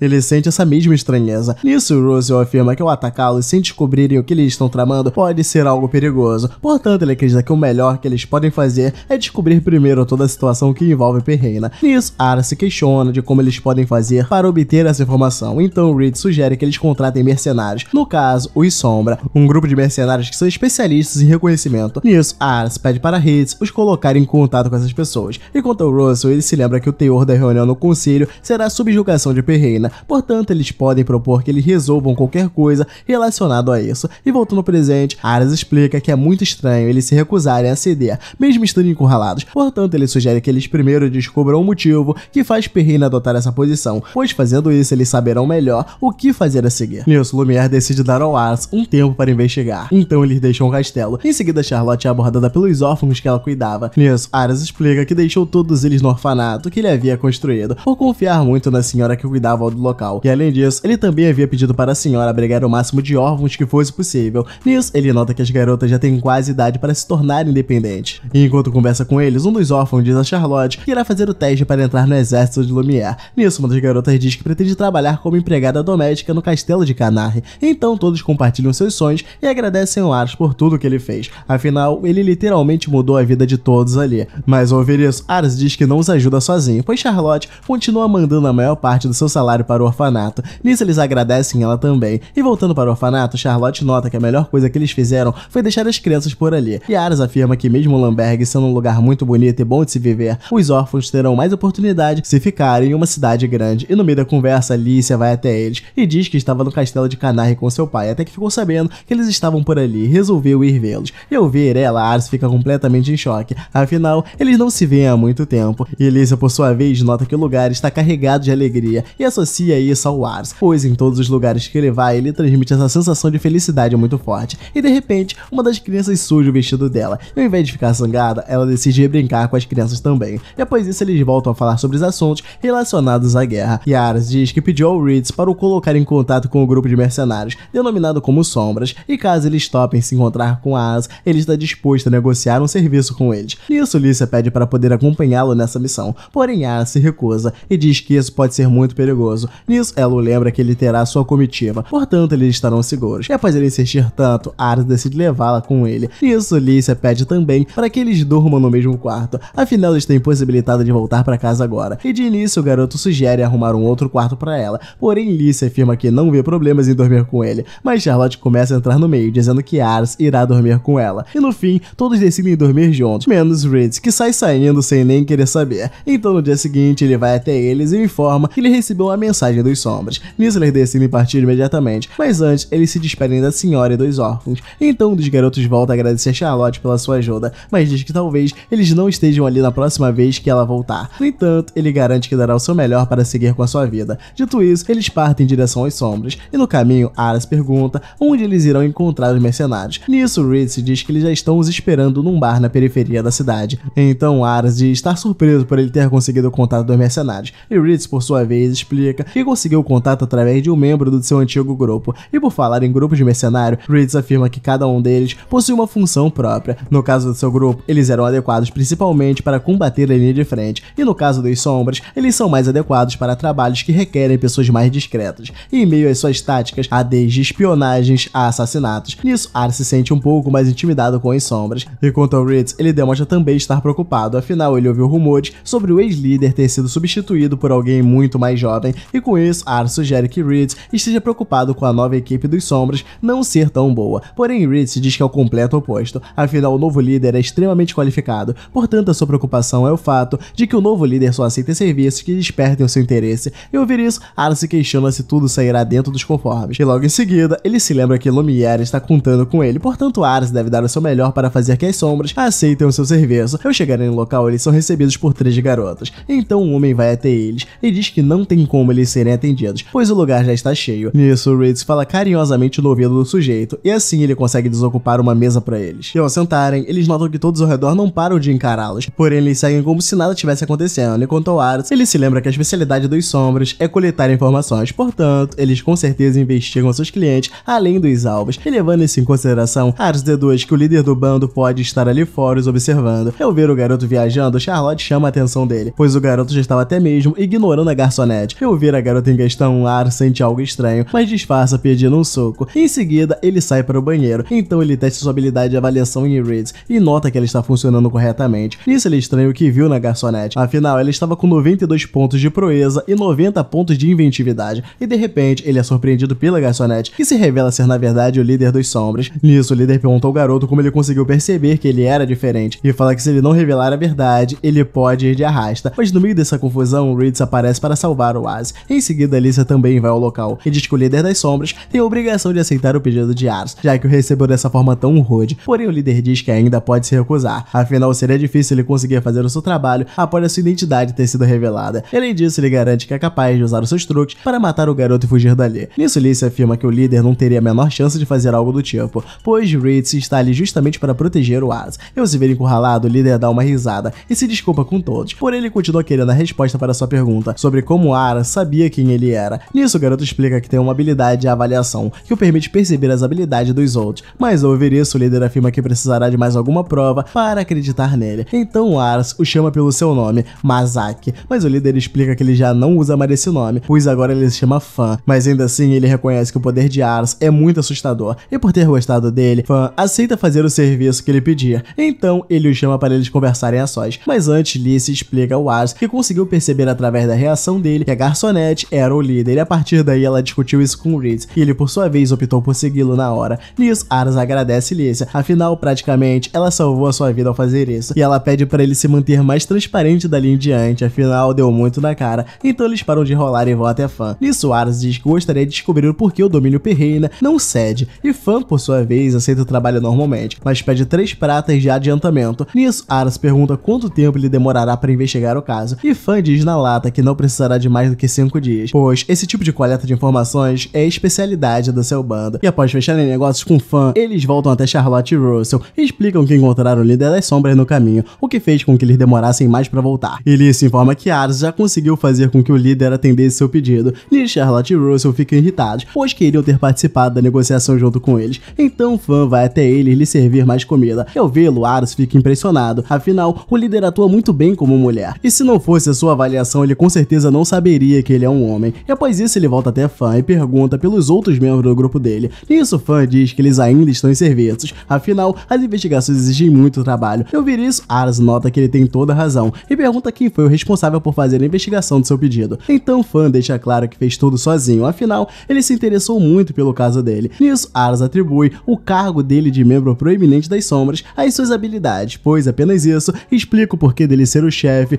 mesmo tendo uma pontuação medíocre em liderança. E quanto ao Fan, ele decide ir direto ao assunto principal e afirma que a investigação foi um sucesso, devido ao fato de ele ter ido resolver as coisas pessoalmente. Porém, Aras continua na dúvida de como ele resolveu esse problema tão rápido, e Fan, por sua vez, decide ficar quieto para não divulgar os seus segredos comerciais. Dito isso, ele afirma ser capaz de explicar o porquê o distrito de Perreina não fica ao lado de Coran. Afinal, Fan conseguiu colocar as mãos em algo muito precioso. Nisso, ele entrega a folha de um manuscrito ao Aras, e Hitz nota que aquele papel contém as assinaturas e os selos dos nobres que se aliaram ao Weismark. Portanto, ele sugere que todos aqueles que assinaram o documento tenham uma cópia consigo. E quanto ao Aras, ele nota que há a assinatura e o selo de Perreina naquela folha, porém, ao chegar em um dos símbolos, ele não o reconhece. Então, Ritz deduz que aquele selo seja o representante do domínio Massa, que está localizado a oeste. E além disso, o local também é conhecido por ser muito populoso e ter uma das maiores inventarias do continente, assim como a capital de Missing, Arkand. Portanto, o domínio Massa será um excelente aliado para quem quer ficar do lado dele. E felizmente, Massa escolheu Coran, assim como a Casa Louvent, e justamente por isso, Ritz estranha o fato de haver a marca de Massa e uma promessa de apoio ao Weismark. Portanto, se aquele documento de fato for real, o domínio de Massa estaria o extraindo. E ao ouvir isso, Aras se questiona do porquê eles fariam algo do tipo. E Ritz afirma que mesmo se eles invadirem Perreina, o domínio Massa ainda conseguiria mobilizar e minar o cerco deles, e na pior das hipóteses, eles poderão acabar mortos. Nisso, Aras nota que se algo do tipo acontecer, o Weismark ficará na vantagem. E quanto a Perreina, eles certamente assumiram que ficar ao lado de Coran é o mesmo que perder, portanto, isso explica o porquê deles não cederem. Então Ritz pede para Fan confirmar se esse pacto é mesmo genuíno. Afinal, obter um documento com esse nível de importância não é algo fácil de se fazer. Porém, Fan afirma que não compartilha seus métodos com ninguém, incluindo seus próprios parceiros de maior confiança. No entanto, ele afirma que encontrou esse documento no castelo de Perreina, onde o chefe mora. Nisso, Ritz entende o ponto dele e se desculpa por demonstrar tanta desconfiança. E quanto ao Fan, ele finaliza a sua investigação ali. Nisso, Aras fica encantado com o quão hábil ele é. Afinal, Fan foi capaz de adquirir um item extremamente valioso em um tempo tão curto.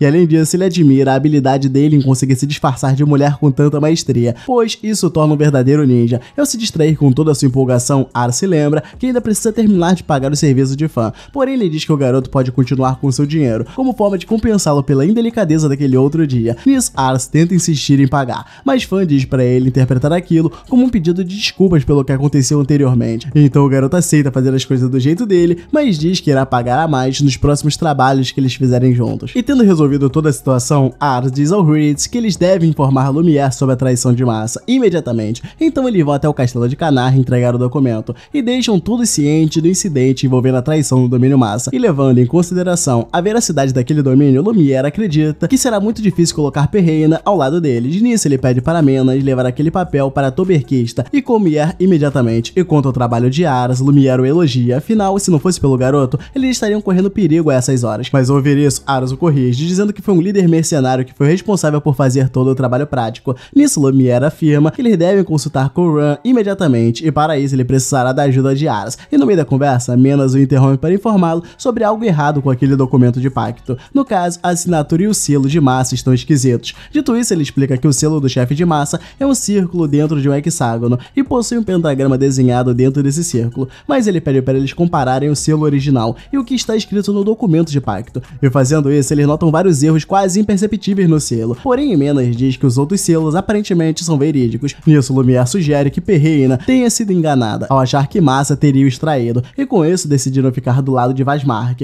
Então todos se surpreendem com quão bons são os olhos de Menas com detalhes tão pequenos. Nisso, Aras usa sua avaliação nele, mas não consegue ver as habilidades especiais que Menas pudesse ter devido à limitação do uso da sua habilidade. E feito isso, ele pergunta o porquê deles estarem carregando uma mentira tão facilmente desmentível como essa. E Ritz sugere que eles estivessem apenas querendo ganhar tempo, pois se a Casa Louvent atacasse Perreina, eles certamente iriam tentar reagir. Portanto, eles iriam usar Perreina por um tempo determinado e levando essa informações em consideração, Lumière deduz que o verdadeiro interesse deles são as pedras mágicas de explosão. Nisso, Ars pergunta sobre essas tais pedras, e Lumière informa que essas pedras mágicas são muito valiosas e só são encontradas em Perreina e em mais outros 3 distritos. E quando refinadas, as pedras mágicas de explosão permitem o uso de uma magia poderosa que pode ser usada para fazer armas ainda mais fortes. Nisso, Ars entende todo o plano do Vazmark, que consiste em arranjar o máximo que ele conseguir essas pedras. Portanto, Russell afirma que a pior decisão que eles poderiam tomar nesse momento seria atacar Perreina, pois fazendo isso eles estariam jogando o jogo a favor do Vazmark. Afinal, a aliança que eles poderiam ter com Perreina iria por água abaixo caso eles comecem um confronto. Dito isso, Russell acredita que a melhor opção seria contar a verdade para Perreina e reconquistá-lo. Porém, Lumière explica que eles já enviaram alguns mensageiros para o local e todos foram rejeitados pelo domínio. Então, Ars decide ir pessoalmente conversar com o chefe de Perreina e explicar que Lamberg deseja se juntar ao lado do Vazmark, e como Massa é uma grande potência, Ars afirma que Lumière também pretende se juntar a Vazmark. E ao ouvir isso, o chefe de Perreina elogia a decisão certa de Ars, dizendo que o garoto sabe bem como agir. Dito isso, eles decidem abrir o jogo com o Vazmark, afinal, eles já descobriram tudo através do documento do pacto, e agora nada os impede de aceitá-los como aliados ao lado do Vazmark. Mas antes, Ars pergunta se o documento do pacto é realmente verdadeiro. Então o chefe afirma que recebeu o documento diretamente do Vazmark, portanto ele pode confirmar a sua autenticidade. Então Ars pergunta por que Massa trairia Kouran, mesmo os dois tendo sido aliados esse tempo todo. E o chefe explica que em uma guerra isso ocorre muito, pois alguns reinos traem seus aliados para garantir a posição de vitória na guerra. Porém, Ars o lembra que tal traição faria com que Massa ficasse cercado. Então o garoto pergunta se ele conhece o verdadeiro motivo para se aliar ao Vazmark. Afinal, para Ars, se aliar a alguém sem saber as suas verdadeiras intenções seria algo muito perigoso. E ao ver isso, o chefe de Perreina se enfurece e diz que Ars está mentindo sobre sua proposta de se aliar ao Vazmark, com o único intuito de ter uma audiência com o domínio Perreina. Nisso, ele manda seus guardas prenderem Ars, porém Reed intercepta os sujeitos, e o garoto deixa claro que não está ali para brigar. Então Ars decide apresentar o próprio chefe de Massa a ele, pois assim o chefe de Perreina poderá tirar todas as suas dúvidas. E voltando um pouco ao passado, Russell sugere que eles busquem por alguma prova de que o pacto é falso, e a melhor forma de conseguir isso é enviando o suposto documento de pacto para Massa, que ao ver aquilo fica irritado na hora e afirma que nunca assinou aquele documento na vida. Nisso, Ars diz que o Vazmark provavelmente falsificou esse documento para enganar o domínio Perreina, portanto ele tem a ideia de fingir uma proposta de aliança ao Vazmark também, para que assim ele consiga alcançar Perreina e revelar toda a verdade. Nisso, o chefe de Massa se indigna ao ponto de querer ir até Perreina pessoalmente para desmentir essa história, e voltando ao presente, Massa finalmente tem a chance de desmentir esse pacto falso e afirma que seguirá apoiando Kouran até o fim da sua vida. Dito isso, ele pergunta para o chefe de Perreina se ele continuará apoiando Vazmark mesmo com essas circunstâncias, e Perreina por sua vez decide voltar com seu apoio para Kouran, caso eles ainda o aceitem. Então Massa lembra que ele caiu nessa armadilha do pacto, que por sinal era muito amadora, portanto ele tira suas mãos dessa responsabilidade e diz para Ars decidir o que fazer de agora em diante, já que foi ele quem alertou sobre essa falsificação. Nisso, o garoto afirma que o chefe de Perreina realmente agiu de uma forma imprudente, porém ele decide fazer vista grossa para esses erros, afinal todos nós nos enganamos em algum momento. Então Ars sugere que eles voltem a ser aliados, e quanto ao chefe de Perreina, ele agradece a compaixão do garoto e promete dar o melhor de si dali pra frente. Feito tudo isso, o chefe de Massa decide ir embora e pede que eles avisem Lumière sobre a resolução do problema. Nisso, Ars o agradece por ter ido até o domínio Perreina com eles, porém Massa afirma que é ele quem deve agradecer, pois Ars não só percebeu esse movimento do inimigo, como resolveu o problema sem derramar uma única gota de sangue. E após tudo isso, Ars vai até o túmulo de seu pai para lhe contar a resolução de mais um problema, até que de repente Fritz vai até ele e comenta sobre o clima estar começando a esfriar, e durante a conversa ele sente o garoto preocupado com algo, porém Ars desconversa dizendo que não é nada demais, pois ele quer apenas se tornar um lorde tão bom quanto os chefes de Massa e Perreina. Nisso, Fritz afirma que o garoto ainda pode contar com eles, pois eles farão de tudo para protegê-lo, e Ars ficará responsável apenas por tomar as decisões que julgar como certas. E de repente Lumière aparece por lá também e diz que Kouran quer conhecer o Ars, mas ao ouvir isso, o garoto acredita que esteja acontecendo algum engano, afinal ele se sente indigno de conhecer uma pessoa tão importante como Kouran.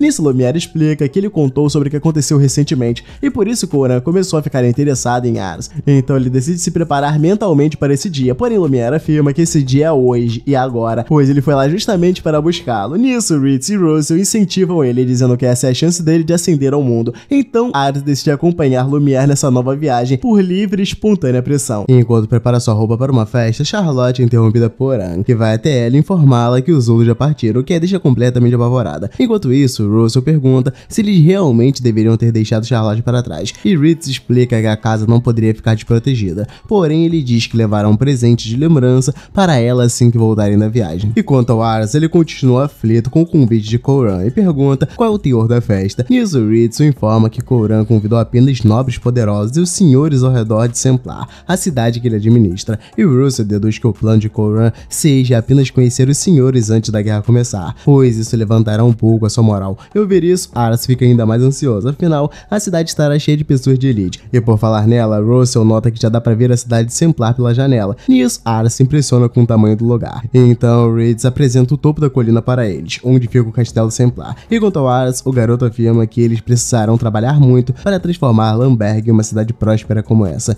Nisso, Ritsu afirma que essa é uma festa entre nobres, e é uma excelente oportunidade para Aras divulgar o seu nome. Portanto, eles podem tirar vantagem disso. E ao chegarem no castelo, todos ao redor olham para Aras com suspeita, pois nunca tinham visto o garoto anteriormente. Então ele deduz que todos estejam julgando ele por parecer um garoto do interior. Enquanto isso, Lumière é abordado por um grupo de pessoas que vão até ele colocar os assuntos em dia. Nisso, Aras nota que Lumière é mais influente do que ele imaginava. Nisso, ele chama Aras para se juntar ao grupo e o manda manter a sua cabeça erguida, afinal ele também é um lorde assim como os senhores ao redor. Nisso, Lumière apresenta o garoto aos outros nobres. Em seguida, Coran finalmente aparece para recebê-los e Aras aproveita para conferir as estatísticas dele e percebe que Coran de fato é digno de estar assumindo a posição de liderança daquelas terras. Então Aras se lembra que as pessoas ao redor comentavam sobre o irmão de Coran ser ainda mais impressionante do que ele. Nisso, o garoto fica curioso para ver o Weissmark também, e Aras deduz que além das estatísticas deve haver uma outra coisa que torna o Weissmark ainda mais impressionante aos olhos das pessoas, e para ele, alguém pode estar tentando diminuir Coran, para que assim o irmão mais novo dele possa ser visto como alguém mais capacitado. Nisso, Coran agradece a presença de todos e diz que tem algo para compartilhar com eles, mas antes eles contextualizam sobre o caos que se instaurou na província de Misen após o falecimento de seu pai. Segundo ele, a raiz desse caos é o seu irmão mais novo, Weissmark, pois o garoto busca a guerra para derrubar o dono legítimo do trono, que no caso é o próprio Coran. E além disso, Summerfort provavelmente não moverá nenhum dedo para impedir esse desastre, pois eles já não são fortes como antes. Portanto, Coran afirma que eles devem ser destruídos e refeitos, para que possam voltar a funcionar como um império normal. E para conseguir isso, ele pretende derrotar o Weissmark e unir a província de Misen, para assim criar uma nova Misen independente.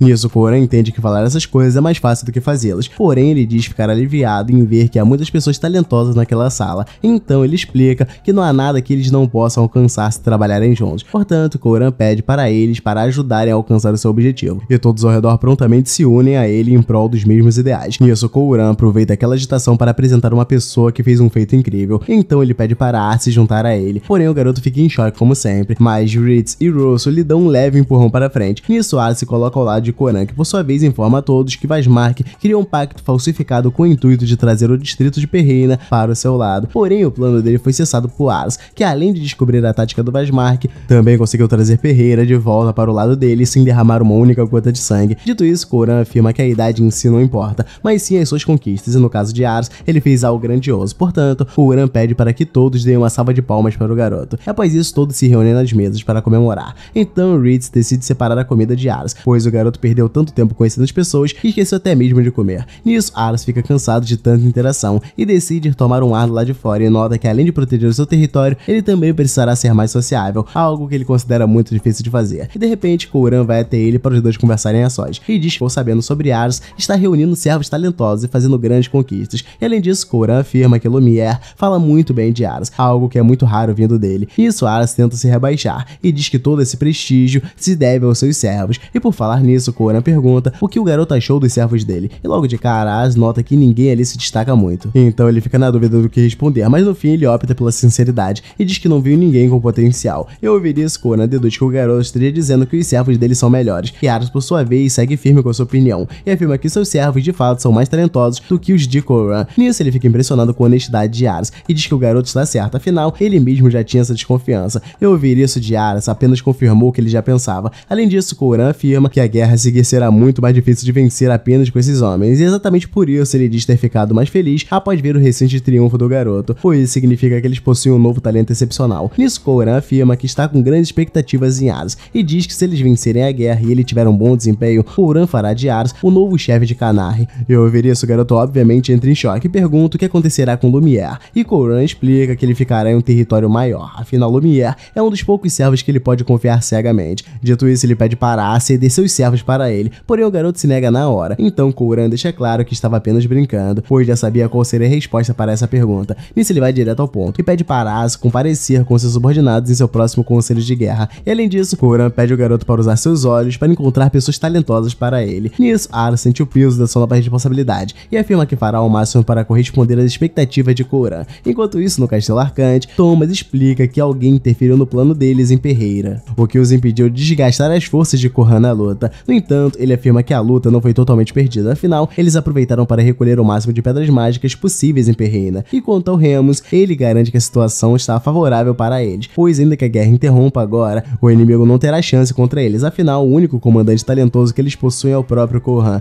Dito isso, Remus sugere que a perca deles seja altamente provável de acontecer. E ao ouvir esse termo específico, Vazmark o interrompe e diz que não luta em uma guerra que a vitória não seja 100% garantida. Portanto, ele exige que seus servos se preparem ainda mais para essa guerra, afinal, ele quer ter a certeza da vitória. Dito isso, ele pergunta por Mireille e Thomas deduz que ela esteja bêbada e jogada em algum lugar. Nisso, Vazmark diz que irá esquecer o passado deles e trazer ela para o seu lado, pois Mireille tem habilidades muito úteis em combate. Então, Thomas se coloca contrário a essa ideia e diz que mesmo ela sendo muito capacitada, a Mireille atual se tornou apenas uma bêbada patética. No dia seguinte, Charlotte é informada sobre o convite de Kouran para o seu conselho de guerra, e Aras explica que ele quer a presença deles em suas reuniões estratégicas. E, além disso, Aras diz que ficou responsável por encontrar pessoas talentosas para Kouran. Nisso, Rhys deduz que as sombras têm informações pertinentes para encontrar essas pessoas. Então eles vão até Fan e pedem para ele fazer esse serviço, e Fan, por sua vez, o indaga sobre o que acontecerá caso ele apresente a eles um perdedor. E Aras diz que não fará nada, porém, se ele encontrar uma pessoa talentosa, Fan receberá 20 ouros a mais como recompensa. E após combinar o serviço, Aras volta para Charlotte e Russell, e no caminho uma moça se esbarra nele, mas logo se desculpa e segue para o bar onde Fan trabalha.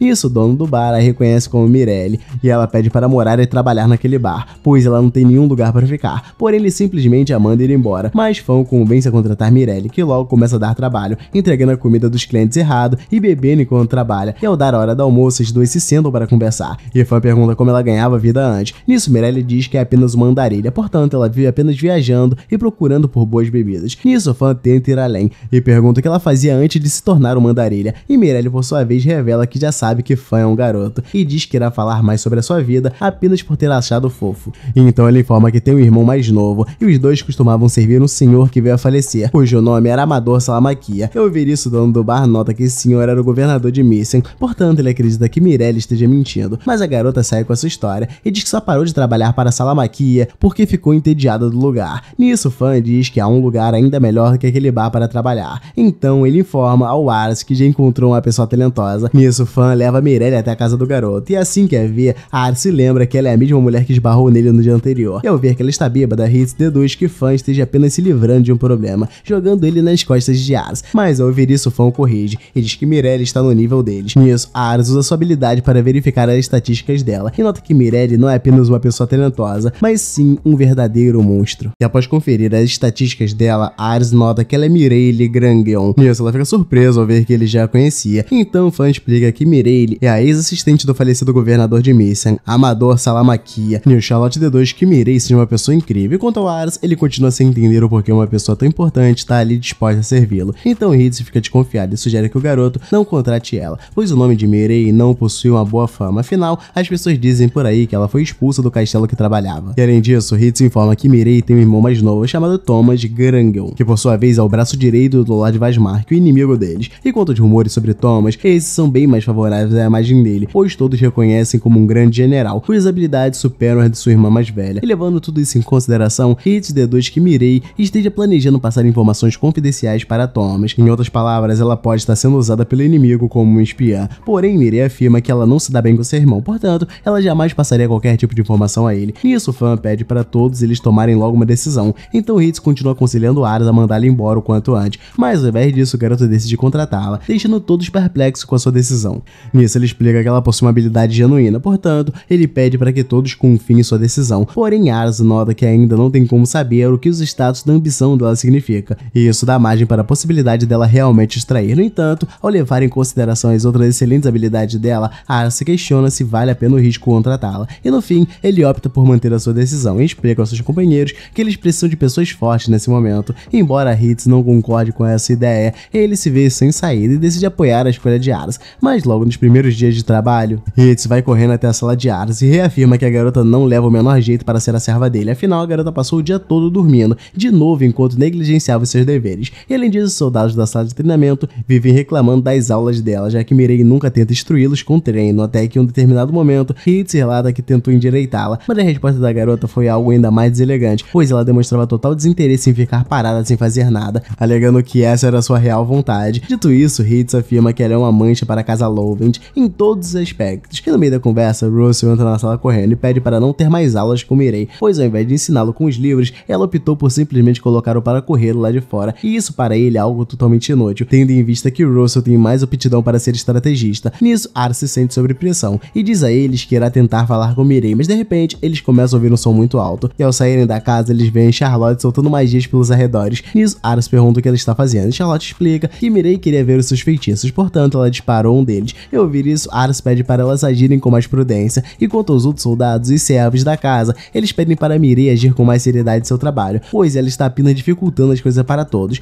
Nisso, Mirei apela para Ars, perguntando o que ele quer que seja feito, e o garoto por sua vez pede para que todos trabalhem juntos, portanto eles devem repensar um pouco sobre esses problemas que estão enfrentando. E quanto a Mirei, ela demonstra ter vontade de continuar por ali, mesmo com todas aquelas reclamações. Ao notar isso, Ars pergunta o porquê dela não querer ir embora, e Mirei explica que Ars, junto com o falecido governador de Misen, foram os únicos que acolheram ela com tanto entusiasmo. Portanto, Mirei sente que precisará mostrar o seu valor, caso queira continuar morando na casa Lovend, e para conseguir provar que é digna de estar ali, ela decide fazer uma batalha simulada e diz que se ela mandar muito bem na luta, Ars deve reconhecê-la como sua serva. Ao ouvir essa proposta tão repentina, o garoto fica sem saber o que responder, porém Hitz aceita na hora essa luta, pois ele está curioso para saber o que a ex-assessora do falecido governante de Misen tem a oferecer. Ao decidirem tudo, Lícia também vai ao local para ver a batalha simulada, e ao conversar com Mirei, Lícia diz que Ars já falou muito sobre ela nas cartas, porém ele a descreveu como uma serva que come em sua casa enquanto não faz nada em troca. E ao ouvir isso, Mirei diz que ele foi muito rude, então Ars tenta acalmá-lo, e Mirei por sua vez o abraça, dizendo que ele foi o único que realmente queria que ela estivesse ali. E ao ver que a garota está bêbada e falando nada com nada, Russell decide dar início à luta quanto antes. Nisso, Ars explica que a batalha simulada ocorrerá entre duas equipes de 50 pessoas cada, e o local do combate será em uma região da Floresta Oeste. Nisso, a batalha ocorrerá até a chegada do pôr do sol, e o lado que derrotar mais inimigos será o vencedor da batalha simulada. Mas caso um dos lados mate o general do outro exército ou acabe com todos os soldados, o seu time receberá a vitória instantânea. E quanto às armas, elas serão feitas de espada de madeira, e para morrer nessa batalha de mentira, o indivíduo deverá receber um ataque no peito ou na cabeça. Portanto, Ars pede para eles se retirarem do campo de batalha se isso ocorrer. Dito isso, ele decide encerrar as explicações. Porém, Charlotte pergunta sobre o uso de magia durante o combate, e Ars explica que ele receberá alguns frascos de água mágica para evitar que alguém se machuque ou seja atingido com magia de verdade. Nisso, Charlotte pressiona muito o frasco e explode um deles, assustando todos ao redor. Então, Ars decide começar os preparativos logo. Porém, ao escolher os soldados de ambos os lados, Mirei acaba ficando sem ninguém, pois todos se recusam a lutar ao lado dela. Tudo para derrotar Mirei mais facilmente e expulsá-la da casa Lovend. Porém, Mirei demonstra não estar nem aí para aquela situação e volta a beber como se nada tivesse acontecendo. Enquanto a equipe de Hitz, todos eles se colocam em seus lugares. Nisso, Charlotte pergunta se está tudo bem manter as equipes tão desequilibradas. E Hitz, por sua vez, afirma que ter Mirei na casa Lovend é péssimo, portanto, eles devem expulsá-la a qualquer custo. E quanto ao Russell, ele explica que Lícia e Charlotte já passam uma vibe dominante e assustadora por si só, e caso Mirei se una a esse grupo, as coisas se tornarão ainda mais assustadoras. Portanto, ele vai até Hitz e promete dar o seu melhor. Enquanto isso, o time de Mirei também se posiciona. Nisso, Ars pergunta se ela realmente ficará bem, afinal, outro time conta com o apoio de Reed, e Mirei, por sua vez, deixa claro que conhece a força tanto de Reed quanto de Charlotte. Então ela pergunta como Ars foi capaz de conseguir talentos tão excepcionais como aqueles, e ele explica que apenas pediu para eles se tornarem seus servos. E voltando ao assunto da batalha, Ars nota que eles estão em completa desvantagem em relação ao time de Reed. Nisso, Mirei concorda com o garoto, e diz que o fato de ter soldados iniciantes no seu time é de fato um ponto negativo. E ao ouvirem isso, os soldados ficam irritados, e Ars, por sua vez, manda não falar desse jeito. Nisso, a garota explica que mesmo eles sendo fracos, eles ainda assim irão vencer, pois ainda que não seja possível mudar o exército, eles podem usar as infinitas estratégias. Enquanto isso, Lícia observa tudo de longe, e nota que o exército de Ars está sinalizando o combate primeiro. E já a equipe de Reed, eles revisam o plano mais uma vez, e Hitz explica que em circunstâncias normais, o time inimigo certamente não seria capaz de vencê-los. Portanto, Hitz sugere que os inimigos tentarão apelar para projéteis e táticas de emboscada, e para contra-atacar isso, ele decide usar a teoria de combate padrão, atacando diretamente a força fraca deles. Nisso, eles deverão se dividir em duas unidades, sendo que a unidade de Hitz marchará primeiro, e já a outra marcha, liderada por Russell, seguirá logo atrás dele, mas mantendo uma certa distância, pois assim eles poderão usar a energia sonora para avisá-los, caso Mirei realmente tenha colocado a armadilha no caminho. E logo ao ouvirem o chamado, a equipe de Hitz recuará para prestar ajuda para a equipe de Russell tempo. E dito isso, Hitz encerra a recapitulação de seu plano e afirma que eles já passaram por muitas lutas juntos, portanto, essa será apenas mais uma e eles irão vencer. Enquanto isso, Lise observa a movimentação cautelosa da equipe de Hitz e ao voltar os seus olhos para a equipe Mirei, ela se questiona sobre o que eles farão em resposta a tudo isso. E voltando ao Hitz, ele decide começar verificando a formação e posição do inimigo, mas antes de conseguirem fazer qualquer coisa, eles ouvem um som de alguma armadilha explodindo. Ao conferirem o local da explosão, eles se deparam com um dos membros da equipe de Mirei. Nisso, o garoto pede para passar para o time de Hitz, e para garantir a sua confiança, o garoto decide contar todo o plano de Mirei. Então ele explica que Mirei já havia deduzido que eles dividiriam sua equipe em dois, e para contra-atacar isso, ela mandaria os seus soldados informá-los de um ataque real e persuadi-los para um local específico onde eles seriam presos. E quanto à equipe que faltaria, ela os emboscaria assim que eles tentassem ir ajudar a equipe que foi presa, e dessa forma ela acabaria com todo mundo, utilizando todos os seus recursos. Nisso, os soldados perguntam se Ares realmente topou esse plano, e o garoto afirma que sim, porém Hitz afirma que Ares jamais toparia algo do tipo, independente do quão manipuladora Mirei possa ser. Nisso, o garoto diz que realmente estava mentindo, e diz que esse era um outro truque de Mirei, pois ela pediu para ele fingir um defeito, apenas para atraí-los para onde ela quer. E ao vê-lo admitindo algo tão crucial assim, Hitz pergunta o porquê do garoto estar dizendo essas coisas, e o garoto afirma que também odeia Mirei, pois como ele jurou lealdade a Ares, ele jamais poderia aceitar alguém tão desleixada como ela. Portanto, o garoto deixa claro que o seu objetivo é apenas trair a Mirei e nada mais. Dito isso, ele começa a contar o plano real dela, e diz que ela queria atraí-los para um local estratégico, onde eles seriam atacados por todos os lados. Nisso, o garoto pede para eles fingirem cair no plano dela, e ele usará magia sonora para sinalizar o ataque. Então Hitz pega o catalisador do garoto e manda os soldados o deter, e ao fazerem isso, eles descobrem que o garoto tinha um segundo catalisador escondido. Nisso, Hitz nota que o objetivo do garoto era atraí-los para esse local e usar o seu catalisador oculto para acionar a magia sonora quando eles chegarem. E ao descobrirem todo o plano, Hitz nota que isso foi de grande ajuda, pois agora eles sabem que Mirei não enviará soldados para atacá-los sem o sinal da magia sonora, portanto, ele decide dar a volta para atacá-los de surpresa, e no caminho eles ouvem um som suspeito. Nisso, Hitz dá as ordens para atacar, porém eles se deparam com alguns soldados em forma de espantados. Em seguida, Mirei e Ares dão as caras por lá também, parabenizando o garoto pelo seu excelente trabalho em atraí-los para o lugar certo. Nisso, Hitz manda tirar esse sorriso do rosto, pois ele ainda terá vitória caso elimine Ares, e Mirei por sua vez afirma que fará de tudo para evitar isso. Então ela joga Ares em suas costas e começa a fugir com ele, dando início a um jogo de pega-pega, enquanto Hitz ele começa a correr atrás dela junto com os seus soldados. Enquanto Mirei é perseguida, todos ao redor torcem pela vitória do time de Hitz, que por sua vez está decidido a pegar Mirei, pois fazendo isso eles finalmente vencerão aquela guerra. Porém, no meio do caminho, algum dos guardas cai nas armadilhas que ela deixou lá. Ao ver isso, Ares fica impressionado, pois as últimas armadilhas que ele viu foram as de Russell. Enquanto isso, Hitz continuou na frente os perseguindo, e ao verem que Hitz não cai em nenhuma das armadilhas, os guardas restantes decidem começar a seguir os passos dele, como se fosse uma sombra.